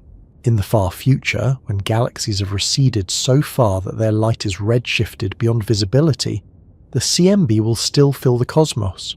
It will be cooler, its wavelength longer, but it will still be there, the last light connecting everything to its beginning. The endurance of this radiation tells us something about time itself. The photons of the CMB travel along the straightest possible paths, following the fabric of space-time as it expands. They don't age in the human sense. They simply exist, moving at the speed of a light, always in motion, always the same. To them, no time passes at all. From their perspective, the moment of release and the moment of detection are the same. They left the early universe and arrived here in what for them is an instant, even though nearly 14 billion years have passed for everything else. The light that never fades also never waits. It moves at the one constant speed that connects all events across all time. That constancy is what allows us to use light as a ruler, a clock, and a mirror. Every photon tells us how much the universe has expanded, how fast it continues to expand, and how its contents have evolved. The redshift of the CMB, the stretching of its wavelength, gives us a direct measure of how much space itself has stretched since recombination. The light records the universe's scale factor in its own frequency. It's the simplest and most elegant measure of cosmic history possible. Light as the record of time's expansion. In the far future, as billions of more years pass, the CMB will keep cooling. Its photons will become radio waves, then longer still, until their energy becomes so small that they blend with the background of quantum fluctuations. But even then, they will not vanish. They will still exist as part of the universe's energy budget. Their wavelengths stretch to such extremes that they define the fabric of the cosmos itself. The universe's last light will not fade. It will become its own background, merging with the vacuum energy that drives expansion. For now, though, the CMB still fills the universe with a warmth we can measure. It's faint but constant, a temperature of 2.725 Kelvin that permeates every point in space. We detect it as static in old radio receivers, as noise in antennas, as the persistent glow that never turns off. That glow is the proof that we live in an expanding universe that had a beginning. It's the simplest, most universal evidence of where everything came from. In its quiet persistence, the light becomes more than a scientific observation. It becomes a reminder of continuity. The photons that began their journey long before there were galaxies are still here, still touching everything. They are part of the same universe we inhabit, part of the same physical reality that includes our own eyes, our instruments, our thoughts. We are not separate from them. We exist within their glow. Every second, those photons pass through us, connecting us directly to the first visible moment of the cosmos. When cosmologists talk about the fate of the universe, they often describe a future where stars burn out, galaxies drift apart, and energy spreads so thin that nothing changes anymore, the so-called heat death. In that distant time, when the universe has expanded to the point where its temperature approaches absolute zero, the CMB will still be there.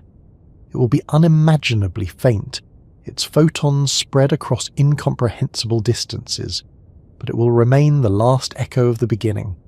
The universe may grow dark to our eyes, but it will never grow completely dark to itself. The light that began it all will still define its background. The persistence of this light also hints at a symmetry that underlies everything. The photons that left the early universe and the ones emitted by stars today obey the same physical laws. Their behavior is identical, their relationship to time and space unchanging. The universe may evolve, but the equations that describe its light remain constant.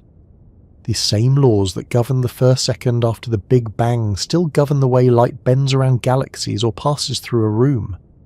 The CMB is a bridge between the ancient and the modern, the extreme and the familiar. In a sense, every light we see is an extension of that first light. The photons emitted by stars, by galaxies, by supernovae are all descendants of the energy released in the Big Bang. The same radiation that once filled the universe uniformly has been recycled, concentrated and re-emitted countless times. When a star shines, it is using energy that originated in the early universe. The cosmic microwave background is the untouched remainder, the part that kept travelling without being absorbed or reprocessed. It's the purest remnant of the first light, the portion that never became part of anything else. If we could somehow see all wavelengths at once, from gamma rays to radio, we would realise that the CMB still dominates. It carries more photons than all other sources combined. Even though it is faint, its sheer abundance makes it the single largest source of radiation in the universe. It outnumbers the light from every star and galaxy by billions to one. The entire visible universe shines against its backdrop, but the backdrop remains brighter in count if not in intensity. The light that never fades is also the most abundant thing in existence. That abundance connects everything. It means that no region of space is ever truly empty. Even in the vast voids between galaxies, the CMB is there, filling every direction equally. Those photons define the temperature of the universe itself. If you could take a thermometer and measure the heat of the vacuum, you would find that same 2.7 Kelvin everywhere. The universe has a temperature, and it is the temperature of the CMB. It is the measure of the light that fills all things. As the universe continues to expand, this background will stretch, cool, and drift, but it will never disappear. The photons will remain, red-shifting endlessly, their energy approaching zero but never reaching it. The expansion of space will slow their interactions to nothing, but the radiation itself will persist, frozen in time, a silent sea of photons too weak to warm anything but too numerous to vanish. Even in the farthest future imaginable, the universe will still carry this faint hum, this last connection to its beginning. To gaze into that faint radiation is to realize that the universe remembers everything. The photons of the CMB are memory made visible, the record of the first transition from opacity to light, from chaos to order. Everyone that reaches us is a particle of time, an ancient arrival that brings with it the story of creation. The light that never fades doesn't simply illuminate the cosmos. It is the cosmos still unfolding, still expressing itself in the simplest possible form. And as that light continues to move outward, endlessly stretching with the expansion of space, it carries the same message to every future observer who might one day arise, that the universe began bright, that it remains coherent, that it preserves its memory in the most delicate way imaginable, through the motion of photons that never stop. Each one is a thread in the fabric of space-time weaving together past, present, and future. Wherever you might be, wherever any being might one day exist, the light will still be there, faint, even quieter than now, but still present. It will still carry the same pattern, the same ripples, the same information about the beginning. The cosmic microwave background will always be the universe's first message, still whispering through eternity, still connecting everything that has ever existed. The light that began it all never truly leaves. It simply grows older with the universe, waiting patiently for every eye that will ever open to it. And so, the oldest light continues to move, through galaxies, through empty space, through the expanding silence of time, still carrying the warmth of a moment when the universe first became visible. It has never stopped. It will never stop. It is the one constant presence that unites all of cosmic history. The light that never fades still travels, still glows, still speaks in the quiet language of the beginning, telling the same story to every corner of creation, for as long as there is space to cross and time to exist.